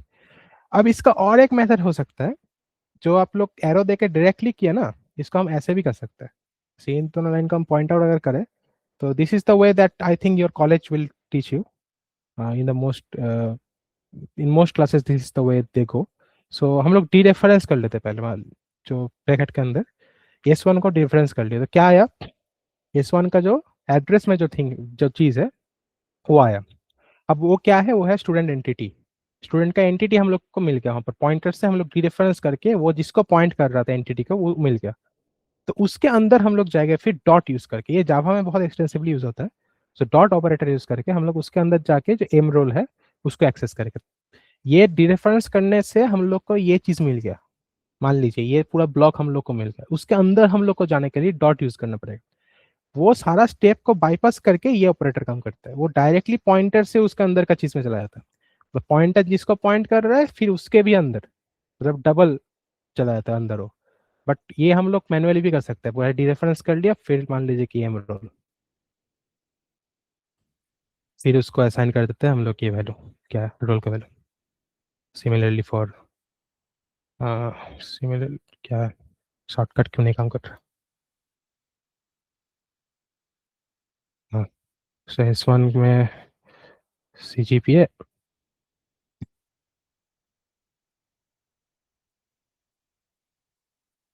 I think this should work as well. So यहाँ पे भी हम लोग वही कर सकते हैं सिमिलरली, बट यहाँ पर ये रहने देते हैं तो दोनों ही आपका एग्जाम्पल में रहेगा फिर। I think this should work, देखते हैं। 9.5, हाँ this works as well, so same ही चीज़ है। उसमें हम मैनुअली किया, उसमें हम डायरेक्टली ये शॉर्टकट यूज करके किए, तो मैं यही यूज करता हूँ, मतलब यही यूज होता है सीपीपी में, यही यूज होता है, तो प्लीज नोट दैट। ये सारा चीज़ आपको मिल जाएगा आज, आज या कभी भी, मतलब गिटहब पे पुश हो जाएगा तो उसका चिंता मत कीजिए आप।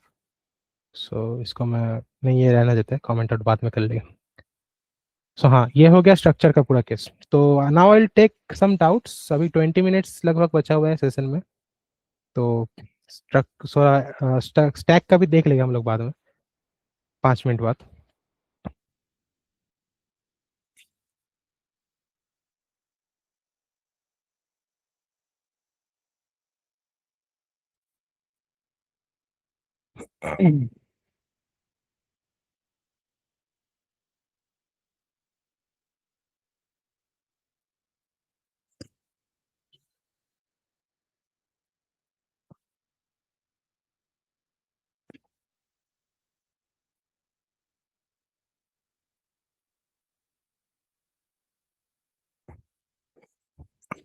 और इतना तक बोल रहे हैं clear till now, fine, good for you. और किसी का कोई भी डाउट बेझिझक पूछ सकता है आप लोग, कोई प्रॉब्लम नहीं है। We can even extend the session a bit if you cannot understand, because understanding is important.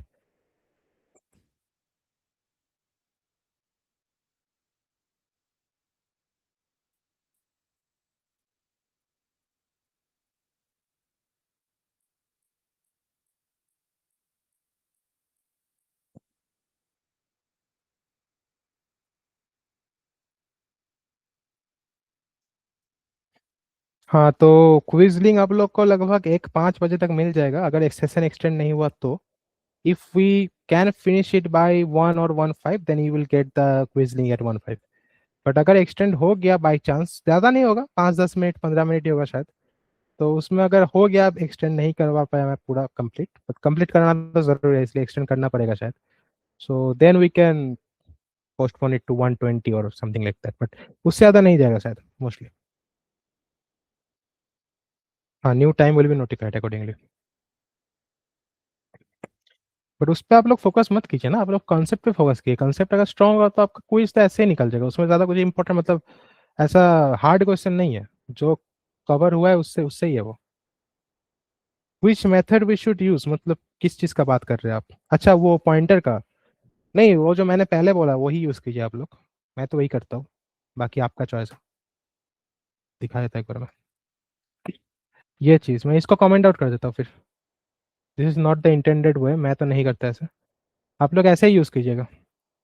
सी और सीपीपी में ऐसे काम करते हैं, हाँ जावा में नहीं करेगा वो, जावा में तो आपको ऐसे ही करना पड़ेगा, उसमें पॉइंटर भी नहीं है ना, वो तो डायरेक्टली ऑब्जेक्ट पे काम करता है, तो वहाँ पे यही बेटर ऑप्शन हो जाता है फिर।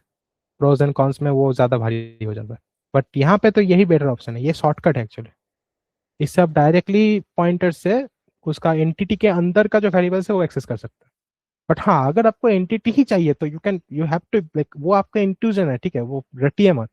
आपको एंटिटी ही अगर चाहिए तो डिफरेंट रेफरेंस तो करना ही चाहिए, पड़ेगा ना। पॉइंटर तो जस्ट एड्रेस स्टोर करता है, एड्रेस का अंदर अगर पूरा एंटिटी आपको चाहिए होगा तो फिर आपको डी रेफरेंस करना पड़ेगा।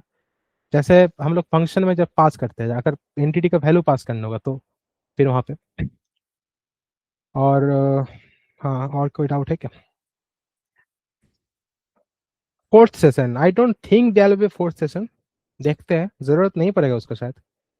इस सेशन में 10-15 मिनट खींच के हम लोग खत्म कर देंगे उसको। एंड क्विज भी तो इस सेशन में हो ही जा रहा है, तो fourth session I don't think they will be needed, but you will get notified accordingly in the group, follow the group. So time का थोड़ा कंस्टेंट है तो इसलिए। अच्छा, एम मीन, अच्छा वही तो मैंने बोला ना, एम का कोई मीन नहीं है, एम अंडरस्कोर का, वो देता हूँ ऐसे। देखिए ये सब चीज ना डिजाइन एलिमेंट है, ये अगर मैं हटा भी दूँ तो कोई प्रॉब्लम नहीं होगा उससे। But I my personal domain is CPP, so CPP में ये एक कन्वेंशन है कि जैसे हम क्लास डिफाइन करते हैं तो उसको मेंबर वेरिएबल, मतलब वहां पर कंफ्यूजन हो जाता है, ठीक है। जब आप गेम डेवलपमेंट करते हो ना, वहां पर थाउजेंड्स ऑफ वेरिएबल्स होता है एक ही बार में। तो वहां पे फिर कंफ्यूजन हो जाता है कौन सा क्लास के अंदर वाला वेरिएबल है और कौन सा क्लास के बाहर वाला वेरिएबल। तो इसलिए हम लोग कन्वेंशन यूज करते हैं कि एम अंडरस्कोर दे के मेंबर वेरिएबल दिखलाते हैं उसको। और कुछ नहीं है ये, आप लोगों के लिए वो नेसेसरी भी नहीं है, मैंने ऐसे बोला। उसका कोई इतना मतलब मीनिंग मत ले लीजिए आप लोग।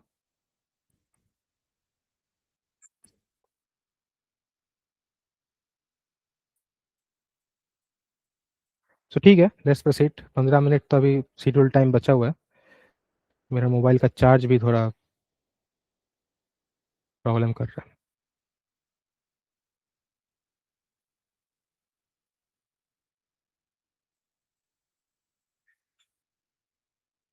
हाँ, सो इसके बाद पीपीटी में जाते हैं। So structure using pointers, I have covered it in a single code. Union, देखिए यूनियन ऐसा कुछ इंपॉर्टेंट नहीं है, आपके क्वेश्चन में भी यूनियन आता नहीं है प्रैक्टिकल्स में मोस्टली, मतलब मेरे टाइम तो नहीं था।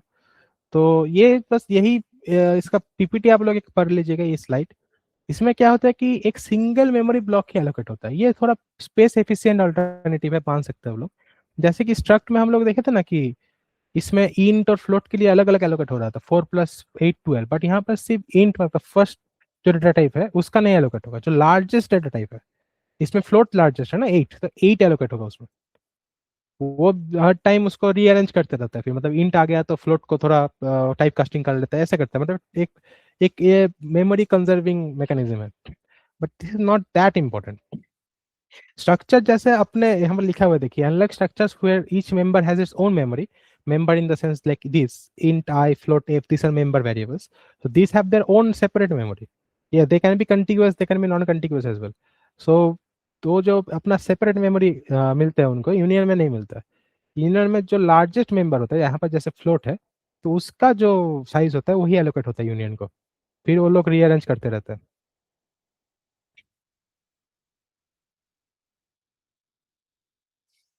अच्छा, एरो वाला, I am not sure about dev C plus plus, I think करेगा, क्योंकि हाँ करता है शायद, क्योंकि डीएसएल लैब जो हमारा होता था वहाँ पर तो डेप सी प्लस प्लस में ही करते हैं हम लोग, तो आई थिंक करता है। You you can check it, अगर नहीं करेगा तो एरर देगा, और क्या होगा, क्रैश तो नहीं कर देगा सिस्टम ना, तो चेक कर लीजिएगा उसमें।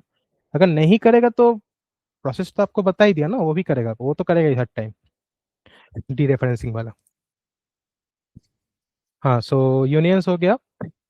स्ट्रक्चर वर्सेस यूनियन आप तो देख लीजिएगा, मैंने एक्सप्लेन कर दिया है, तो ये आपका सेमेस्टर के लिए थोड़ा बहुत इंपॉर्टेंट है। और फोर्थ और 5 मार्क्स का आता है ना नॉर्मली, तो 4 नंबर पॉइंट इसको मिला के कुछ लिख दीजिएगा, मतलब यही 3 मेन पॉइंट्स है, तो ज़्यादा बढ़ाने का कोई मतलब नहीं है। और 5 नंबर पॉइंट में एक डायग्राम बना दीजिए, और क्या है। जैसे एग्जाम्पल जो स्ट्रक्ट का मैंने दिखाया, मतलब ये वाला और फिर यूनियन का ये वाला लिख दीजिएगा, तो 5 पॉइंट मिल जाएगा उसमें। बट पॉइंट्स को सही में लिखिएगा, मतलब इधर उधर मत कर दीजिएगा, यूनियन वाला स्ट्रक्चर में यूनियन में, तो वो देख लीजिएगा आप लोग। अब dynamic memory allocation I have already said, यही यूज करके, ये देखिए, ये जो यहाँ पे एग्जाम्पल दिया हुआ है, हमने क्या हुआ है। अच्छा, हाँ, तो ये एग्जाम्पल यूज करके हम लोग ने सब कुछ किया है, ठीक है, मतलब सब कुछ किया इन द सेंस कि यही पैटर्न हम लोग ने यूज किया है, यही है international pattern of malloc and calloc. अब आप लोग के इंडियन बुक्स में मैं तो बोलूंगा कि डी मतलब कंप्यूटर साइंस के लिए ना इंडियन बुक ज्यादा फॉलो मत कीजिए। इंडियन वीडियोस फॉलो कर सकते हैं आप लोग, क्योंकि वो जो पढ़ाते हैं वो मैक्सिमम फॉरेन के वीडियोस से ही सीख के पढ़ाते हैं। बट हाँ, इंडियन बुक्स ज्यादा मत फॉलो कीजिए, मतलब हाँ कुछ कुछ अच्छा बुक्स है, ऐसा नहीं है। बट हाँ, उसमें क्या, कन्वेंशन ठीक से यूज नहीं करते वो लोग, वो कॉन्सेप्ट तो समझा देते हैं, बट वो ज्यादा वही एग्जाम पे फोकस करते हैं कि गेट क्लियर हो जाए, ये क्लियर हो जाए, बट वो ठीक है अपने जगह पे। बट अगर आप कॉन्सेप्ट सीखना होगा ना, तो फिर एक कोडमैन नाम का किताब आता है, आप लोग ने पढ़ा होगा कहीं पे तो, शायद जानते या नहीं जानते। कोडमैन करके एक I think introduction to algorithms ऐसा कुछ नाम है उसका। हाँ, एल्गोरिदम्स का बुक है वो। उसमें वो मतलब बाइबल है प्रोग्रामिंग का। अगर आपको वो पूरा आप लोग पढ़ना तो इतना पॉसिबल नहीं है बीटेक में, बट थोड़ा बहुत भी पढ़ लिया ना तो your concept will be on another level. So कोडमैन वाला किताब आप फॉलो कर सकते हैं। बट उसमें ये सब नहीं है, ये सब तो बेसिक चीज़ है। उसमें एल्गोरिदम्स वाला सेक्शन है, मतलब बेलमैन फोर्ड, डाइक्स्ट्रा, जो मैं बोल रहा था, ट्रैवलिंग सेल्समैन, वो सब। अब फ्री पे कॉन्सेप्ट में आते हैं, यही हम लोग का शायद लास्ट सेक्शन है। फाइल हैंडलिंग तो इतना मैं घुसूंगा नहीं उसमें, वो तो वो तो इजी टॉपिक है, उसमें वो आता भी नहीं है आप लोग को सेमेस्टर में। वो आप लोग कर लीजिएगा कहीं से। यहाँ पर पीपीटी में तो एक्सप्लेन किया हुआ है, यही कोड लगता है, ये 3 लाइन का कोड है बस। हाँ, तो बुक का पीडीएफ भी शायद आपके पास शेयर हो जाएगा कोडमैन का, जैसे मेरे को इन्फॉर्मेशन मिल रहा है। तो वो देख लेना आप लोग को मिल भी जाएगा पीडीएफ। आप लोग खोजना है तो इंटरनेट आर्काइव्स करके एक साइट होता है शायद, उसमें सब कुछ का ही मिल जाता है version. So you can find it there as well, latest version. और हम अपनी लाइब्रेरी में भी है बहुत सारा वर्जन, मतलब क्या बोलते हैं, इश्यूज है, you can issue it from there. But हाँ, बहुत मोटा मोटा किताब है, तो देख लीजिएगा आप लोग, if you can carry it. So file management आप लोग देख लीजिएगा वहाँ पे। यहाँ पे 3 ही लाइन का कोड है, ये ज़्यादा जाने का मतलब नहीं है। हाँ, मेमोरी लीक थोड़ा समझा देता हूँ मैं। This is an important topic, otherwise your program will get can get crust.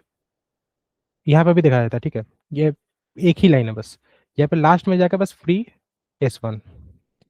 बस बाय द फ्री भी स्टैंडर्ड लाइब्रेरी में आता है, तो stdlib को इंक्लूड करना मत भूलिएगा। सो फ्री S1 से क्या होता है, जो भी मेमोरी यहाँ पे जो मैलोक एलोकेट किया था ना इसको, तो वो फ्री हो जाता है। It can B use by the OS again और एनी अदर प्रोग्राम।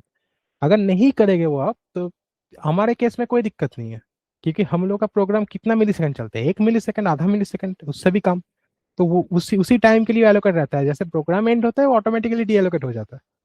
तो उसके लिए फ्री लिखने का ऐसा जरूरत नहीं पड़ता है इसलिए नॉर्मली।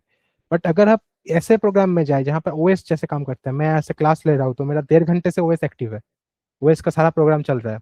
तो अब ओएस अगर फ्री नहीं करेगा, ओएस अगर एलोकेट करता गया और फ्री नहीं कर रहा, प्रोग्राम तो चल रहा है, मतलब ऑटोमेटिकली फ्री नहीं होता ना वो। स्टैक का जो है उसका कंटेक्स्ट से खत्म होने पे वो फ्री हो जाता है। बट हीप के लिए तो मैन्युअली फ्री करना पड़ता है। ये लाइन आपको लिखना ही पड़ेगा, ओएस भी लिखता है अपने कोड में। अगर ओएस में देखोगे तो ये लाइन बहुत टाइम लिखा हुआ होगा।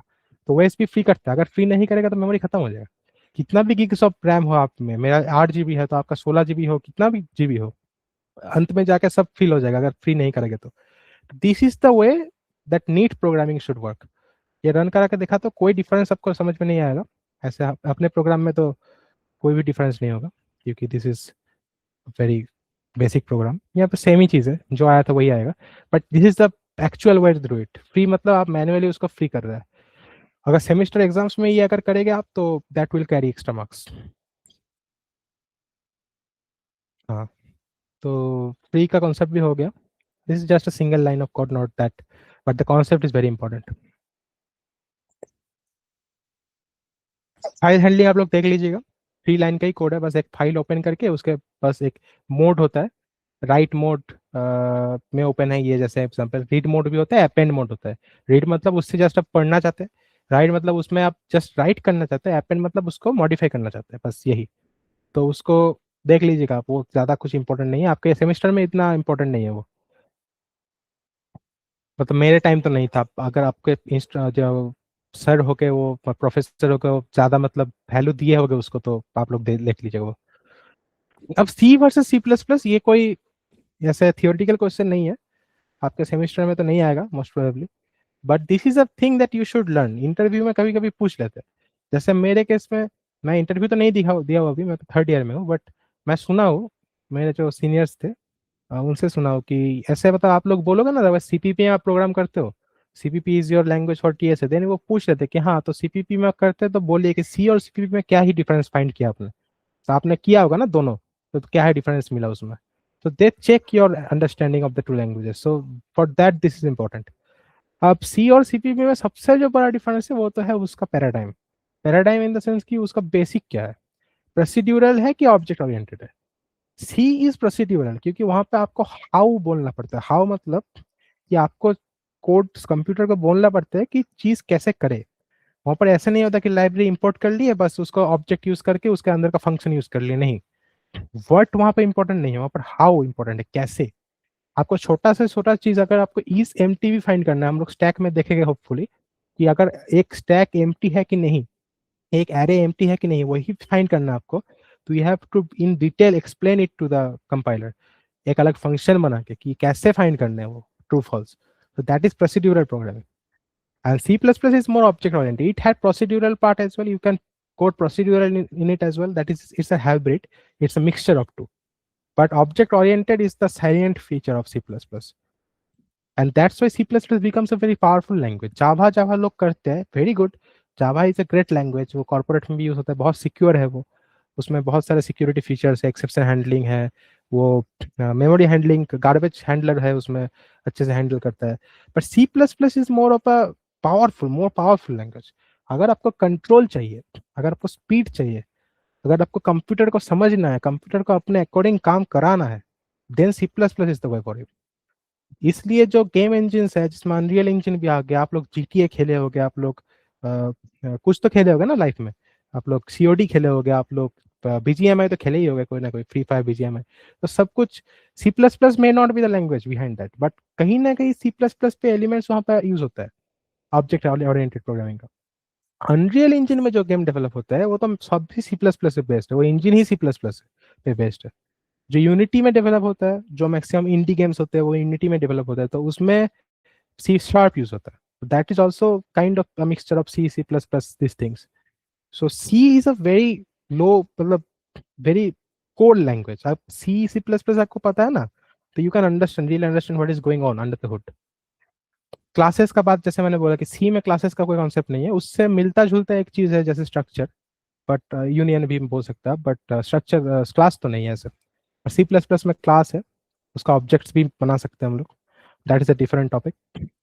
इनहेरिटेंस क्या है कि जैसे आप लोग का जो, आप लोग के जो पेरेंट्स है, पेरेंट्स से आप लोग अपना जीन्स इनहेरिट करते हैं। They pass on the traits, the genes, their characters to you. जैसे ही क्लासेस में भी पेरेंट क्लास और चाइल्ड क्लास होता है। Parent class pass their attributes, their variables, their functions to the child class with variable levels of permissions. Permissions can vary. Speed, C is very fast. C is just short of assembly.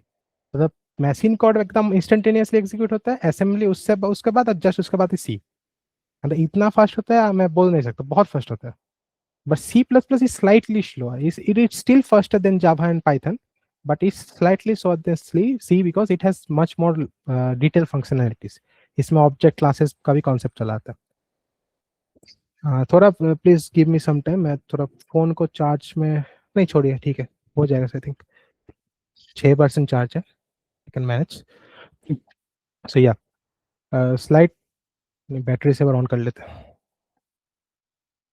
Switch off हो गया तो सारा session क्या फिर। हाँ, so speed is very fast in C and C++ slightly slower. Uses, हाँ uses, सी OS और embedded में यूज होता है, जैसे आईओटी में मैंने बोला था कि जो जिसमें मतलब फास्ट रियल टाइम चाहिए होता है उसमें हम लोग ये यूज करते हैं, और जैसे एप्स और गेम्स में मैंने बोला C plus plus extensively use होता है। So this are the key takeaways. मैं अब दो चीज आपको पढ़ाऊंगा, वो अलग टॉपिक है। I will hardly need 10 minutes for that, मान लीजिए 1:10 तक। तो उस टाइम तक आप लोग थोड़ा बने रहिए, उसके बाद आप लोग का क्विज होगा। सो बस आपका पीपीटी तो खत्म हो गया है, we have completed in time. पहले जो 10-15 मिनट का डिले चला आया था वो आदित्य भैया का वॉइस नहीं आ रहा था आपको, तो इसलिए थोड़ा लेट हो गया, तो प्लीज़ बियर विथ में। उस टैग तक कराना है आप लोग को, मैं थोड़ा फ़ोन चार्ज में बैठा ही देता हूँ।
So yes, I hope you can still hear me. Uh, let's go into VS Code and ठीक ही चल रहा है सब. आई थिंक नेटवर्क इशू भी नहीं है. VS Code. सो मैं अभी स्ट्रक्चर का पूरा इम्प्लीमेंटेशन तो नहीं करा होगा क्योंकि टाइम नहीं है उतना, 10-15 मिनट में है. मेरे पास ऑलरेडी किया हुआ है इम्प्लीमेंटेशन, मैं थोड़ा समझा देता हूँ उससे, ठीक है. सो वो अभी आपका लगेगा नहीं, वो डीएसए का टॉपिक है, but it is better to have it. हाँ. So this is the code. I only did it yesterday. This was actually going to be done yesterday at the end, but फिर मैंने देखा कि pointers तो आपका होता नहीं है, मतलब आता नहीं है तब तक, तो फिर थर्ड सेशन के बाद कराना ही अच्छा होगा इसको. So that's why I delayed it. So ये इसमें देखिए एचटीटी बूल एक अलग हेडर फाइल भी मैंने इंक्लूड किया है. This is new for you. ये क्यों किया है? क्योंकि ये चीज लाने के लिए, ये ट्रू, ये वर्ड यूज करने में थोड़ा अच्छा भी लगता है मन को, और क्या मतलब जो पढ़ेगा आपका कोड, अगर दूसरा कोई पढ़ रहा है तो उसका भी थोड़ा आसानी होगा, ठीक है. 0-1 भी यूज करते हैं, ठीक है, वाइल 1 भी कर सकता है आप यहाँ पे, 1 यानी कि ट्रू. बट यहाँ पे एसटीडी बुल यूज करके ये थोड़ा डिजाइन चॉइस है, अच्छा है. स्ट्रक्चर मैंने जब बोला था यहाँ पर स्ट्रक्चर डिफाइन है. अभी यहाँ पर थोड़ा कॉम्प्लिकेटेड थिंग है कि स्ट्रक्चर के अंदर भी एक पॉइंटर है. ये थोड़ा नया लग सकता है आपको. जो इन डेटा है ये तो नॉर्मल है, जैसे हमने रोल नंबर से किया था. इन डेटा इज नॉर्मल. बट जो नोट स्टार नेक्स्ट दिया हुआ है यहाँ पे, वो एक अलग चीज है. यहाँ पर क्यों किया मैंने ये कि ये हम लिंक लिस्ट बना ले, ठीक है. लिंक लिस्ट एक टाइप का डेटा टाइप होता है, डेटा स्ट्रक्चर होता है, जिससे हम एक नोड का इंफॉर्मेशन पिछले नोड में स्टोर करते हैं.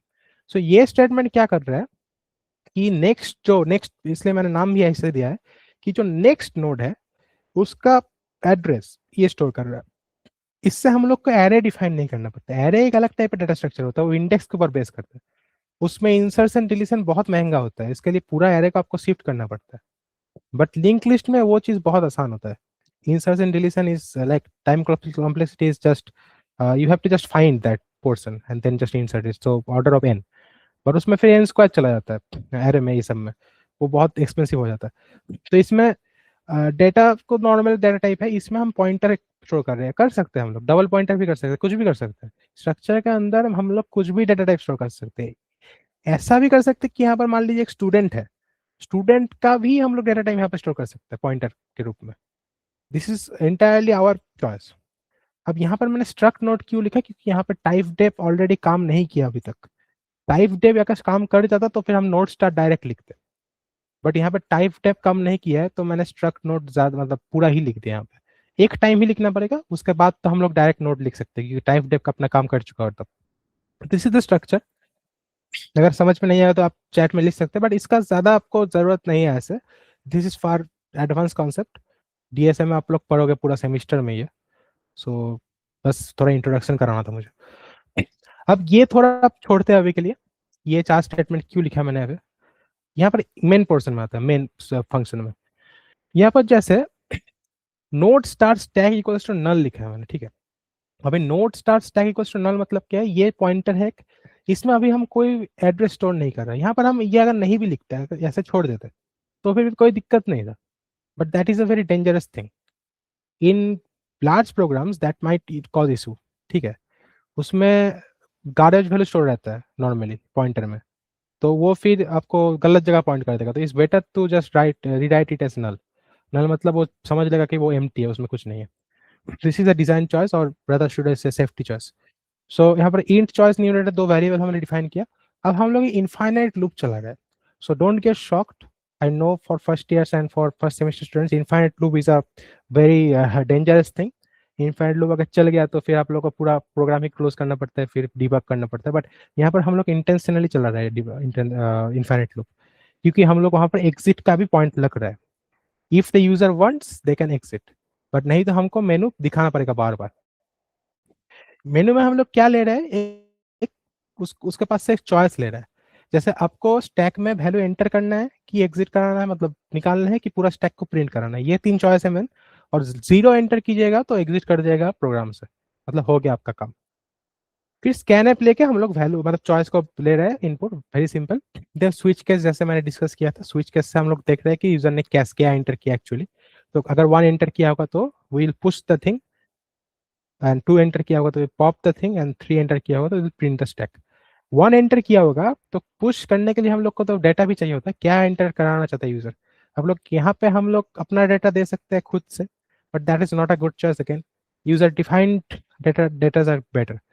So printf enter the input data and then scanf the data is being entered, and then we are pushing it in the stack. Now push, ये जो मैंने लिखा है ये कोई अलग से अवेलेबल नहीं रहता, ये मैंने डिफाइन किया हुआ है। That is the main thing, this is the function. Function जो मैंने पिछले लेक्चर में थोड़ा बहुत बताया था, अभी डिटेल में पता चलेगा आपको। दिस इज द फंक्शन, मैंने एंड में डिक्लेयर किया हुआ है क्योंकि that becomes need. Then main function अगर ऊपर रहता है तो देखने में सुविधा होता है, और कुछ नहीं है। इसे हम ऊपर भी कर सकते हैं। सो ये मैंने नीचे किया हुआ है, तो इसके अंदर क्या है, ये चीज़ है। ये छोड़िए, ये तो कमेंट आउट है, इसको इग्नोर मारिए। यहाँ से शुरू करिए। ये एक फंक्शन है, इसका नाम है पुश, ये मैंने खुद से दिया है, आप कुछ भी दे सकते हैं, एंटर दे सकते हैं, कुछ भी दे सकते हैं। इसका रिटर्न टाइप है वॉइड, मतलब ये कुछ रिटर्न नहीं कर रहा है कोई वैल्यू, ये जस्ट जो वैल्यू आप दे रहे हैं उसको पुश करा रहा है, बस इसका वही काम है। इसके अंदर एक चीज आपको इंटरेस्टिंग रहेगा कि ये डबल स्टार क्या ही दिया है मैंने, क्योंकि पॉइंटर तो सिंगल स्टार होता है ना। डबल स्टार यानी कि कुछ भी नहीं है, ये भी एक पॉइंटर ही है, बट इसका मीनिंग है कि this is storing the address of another pointer. This is a very interesting thing. इसके लिए I think I should draw it a bit as well, थोड़ा टाइम लगेगा, please bear with me. So ये अगर block जो बनाया था मैंने, फिर से बनाता हूँ मैं। सो this is the block of memory. मान लीजिए कि यहाँ पर जैसे मैंने बनाया था कि ये 50 नंबर सेल है, एड्रेस है 50 इसका, यहाँ पे 65 स्टोर है, 65 वाला ये है, नहीं ये था शायद, हाँ 65 वाला ब्लॉक ये है, इसका नाम है एक्स, और इसके अंदर 10 स्टोर है वैल्यू। ठीक है, हैंड राइटिंग का थोड़ा माफ कीजिएगा, मैं माउस से लिख रहा हूँ तो अगेन।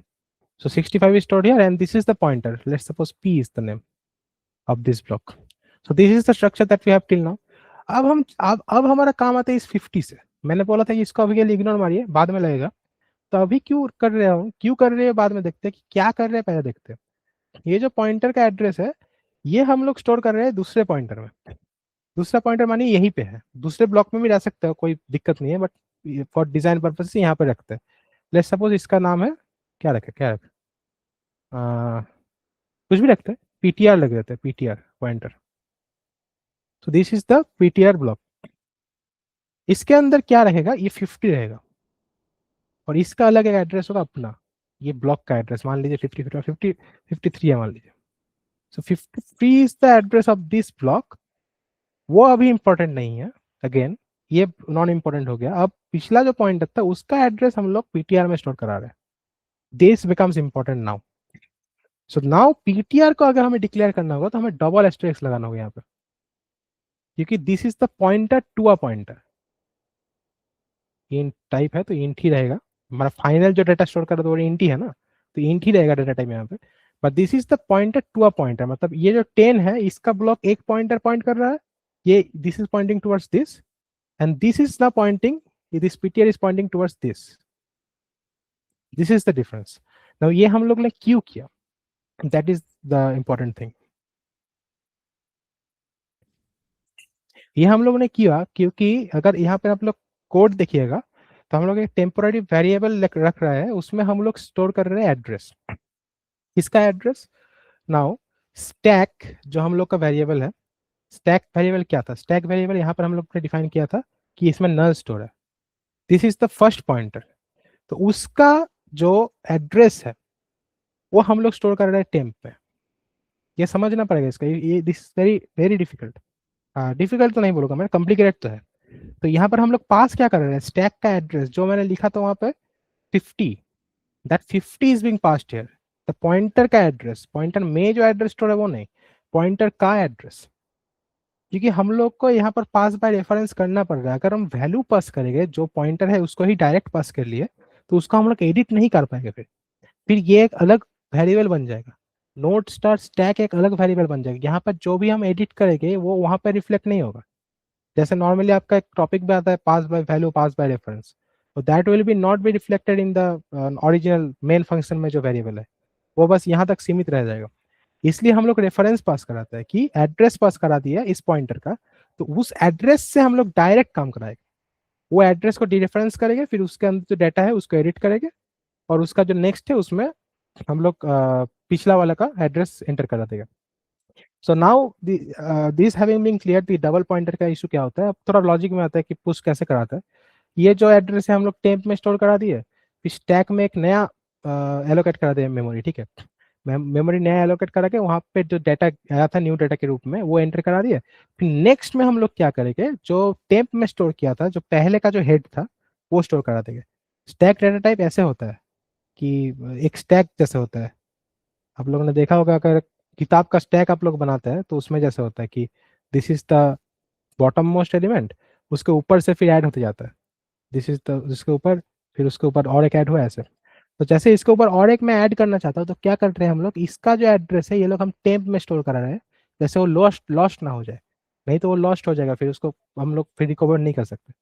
फिर we are adding a new block here, and then इसको हम लोग हेड बना दे रहे हैं, इसको हम लोग पॉइंट करा रहे हैं इस पे, this becomes the new head. So this is what we are doing. So this, we will not get into that in detail. This is entirely a DSA topic, and उसमें अगर घुसने जाए तो फिर और 2 सेशन लेना पड़ेगा। So this is the push thing. Pop उल्टा काम करता है, पॉप ऊपर से ही, क्योंकि स्टैक का प्रिंसिपल वही होता है, ऊपर से एंटर होता है ऊपर से एग्जिट होता है। तो पॉप इज सिंपल, वो जस्ट ऊपर का एलिमेंट हटा देता है। बस ये ध्यान रखिएगा कि मैंने फ्री यूज किया है, फ्री फ्री क्यों यूज किया है, क्योंकि हमारे केस में अगेन कोई दिक्कत नहीं होगा फ्री नहीं यूज करने से भी, but this is a better choice, क्योंकि जब आप कोई मेमोरी को डीएलोकेट करा रहे हैं, उसको हटा रहे हैं, तो उसको फ्री करवाना is a good option. If you have allocated it by DMA, again this is a very important, stack में फ्री कराने का कोई मतलब नहीं होता, आई थिंक एरर भी देगा उसमें। बट यहाँ पे हम लोग इन पुश में देखिए हम लोग डीएमए कर रहे हैं, मैलोक यूज करके करा रहे हैं, मतलब हीप में एलोकेट हो रहा है। That's why we should use free, that's all. और प्रिंट में तो नॉर्मल लगा के लूप लगा के प्रिंट है, तो that is not that important. And is empty जो मैं बोल रहा था, यहाँ पे हम लोग प्रोसीड्यूरल प्रोग्रामिंग यूज कर रहे हैं, तो यहाँ पर कोई फंक्शन प्री डिफाइंड नहीं है, हम लोग को खुद को डिफाइन करना पड़ेगा कि जो ए नोड एंटर कर रहे हैं वो अगर नल होगा तो ट्रू, अगर नल नहीं होगा तो फॉल्स, मतलब ईस एम्प्टी है कि नहीं है। तो ये हम लोग चेक करेंगे कंडीशन। अगर ये फंक्शन मैंने नीचे डिफाइन किया हुआ है, तो उसका ऊपर भी एक डिक्लेरेशन, एक एक ब्रेड क्रम्बिंग कहते हैं इसको। ब्रेड क्रम्बिंग मतलब जो ब्रेड होता है उसका क्रम्ब रास्ते में अगर आप डाल के चले तो एक पाथ बन जाता है ना ऐसे, तो उसको हम कंपाइलर को बोलते हैं कि हाँ मतलब टेंशन मत लीजिए, ये डिफाइन है नीचे। सी का कंपाइलर बहुत थोड़ा प्रॉब्लमेटिक होता है, वो उसको ज्यादा कुछ समझ में नहीं आता, तो उसको हम एक्सप्लिसिटली बोलना पड़ता है कि यहाँ पर हम लोग कॉल कर दिए पुश को, बट डिफाइन और नीचे है, तो उसको समझ में नहीं आएगा पुश कहाँ पे से आ गया, वो एरर दे देगा कि there is no implicit declaration of push. So उसके लिए हम लोग यहाँ पे बोलते हैं कि नहीं, ऑल इज वेल, कुछ प्रॉब्लम नहीं है, यहाँ पे पुश है नीचे, आप इस पैरामीटर को लेके उसको जस्ट प्रोसीड कर दीजिए। फिर वो जब नीचे आता है डिफिनेशन में, तब वो जाके एग्जीक्यूट करते हो। So this is the thing I wanted to share with you. ये कोड भी आप लोग को मिल जाएगा, नो इशू विद दैट। ये आप लोग बाद में देख के you can post your doubts in the group later. So क्योंकि मैं फोन लेके आता हूँ अपना।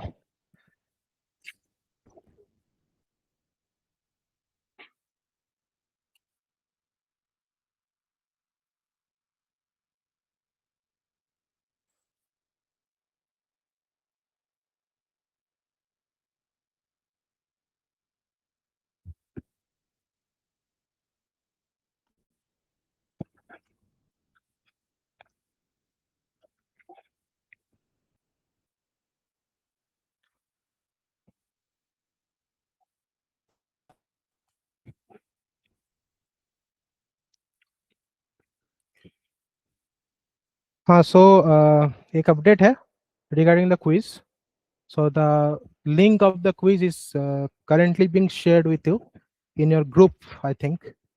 मेन ग्रुप में शेयर कर रहे हैं हम लोग टीम से, so you can just participate in the quiz from there.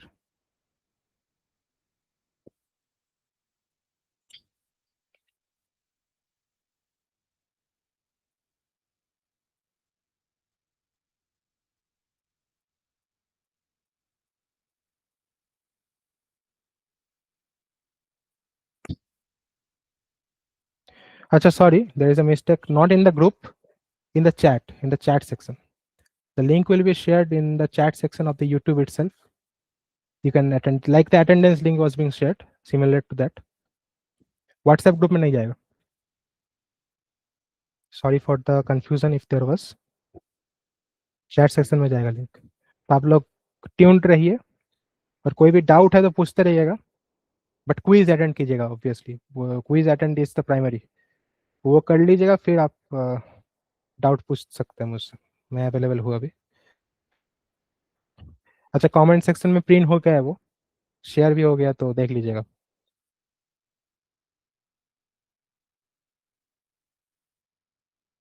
And हाँ, nobody will share this link in the WhatsApp group, that's an instruction. ये लिंक व्हाट्सएप ग्रुप में नहीं जाना चाहिए.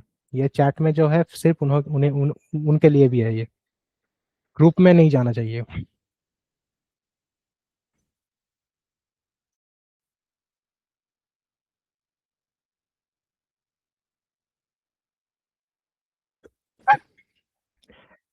एंड हाँ, ऑब्वियसली जो पहले बोला गया था आदित्य भैया द्वारा आपको कि ऑफिशियल नाम से ही सब आएगा विथ रोल नंबर.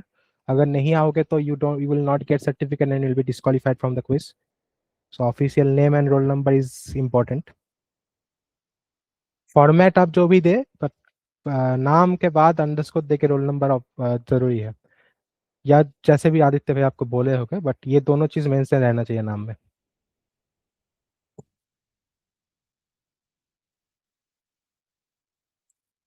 हाँ, स्लैश लगा के दीजिएगा रोल नंबर.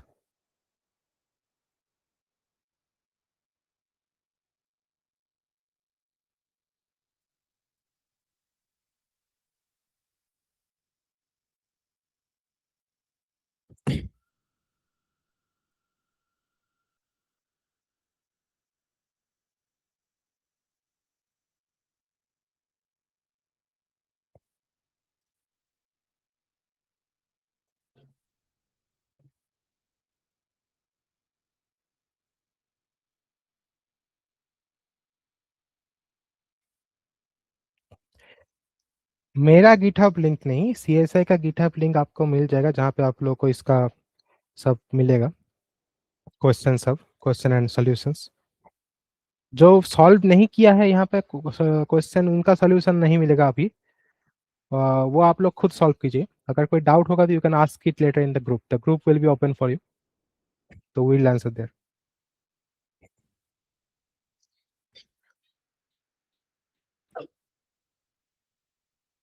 सही है. और कोई तो डाउट नहीं है शायद.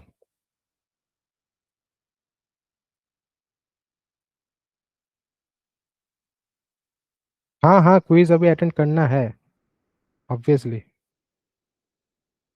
कोड भी दे चुका, आप ज्वाइन करिए सब.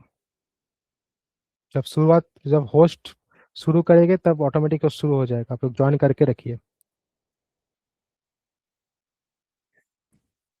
अच्छा.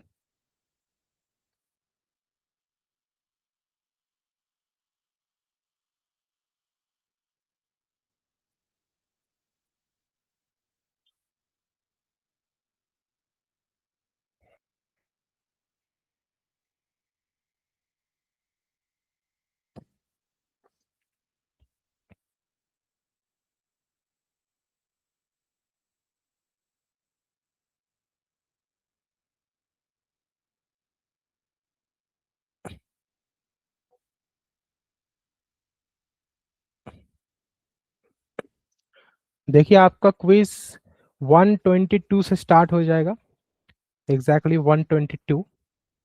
And be prepared. एंड हर एक क्वेश्चन पर 20 सेकेंड्स मिलेगा. 20 seconds will be given to you in each question, and then it will get skipped automatically. So उसका ध्यान रखिएगा आप लोग.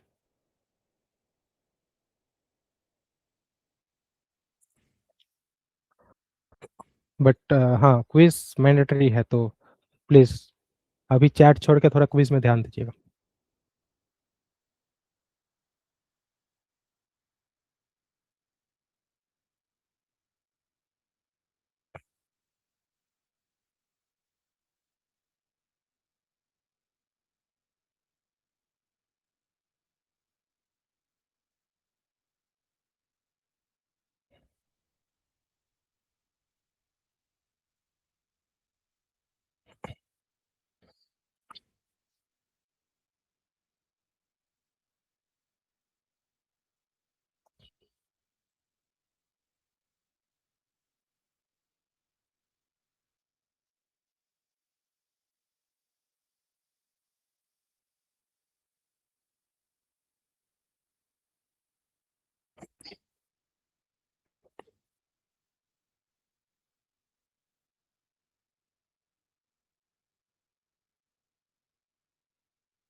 Yeah, there if you don't write your roll number, make sure to write your roll number.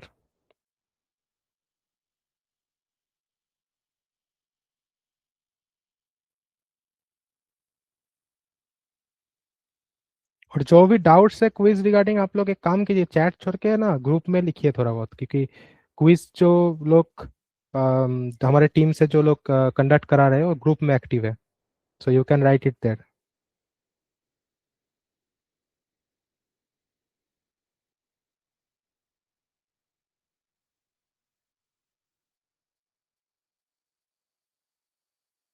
And please make sure to open the quiz in your original name, that is authentic name, and the roll number. These are essential. हाँ, जैसे नहीं ठीक है, यहाँ पे भी लिख सकते हैं आप लोग डाउट, क्योंकि सी एस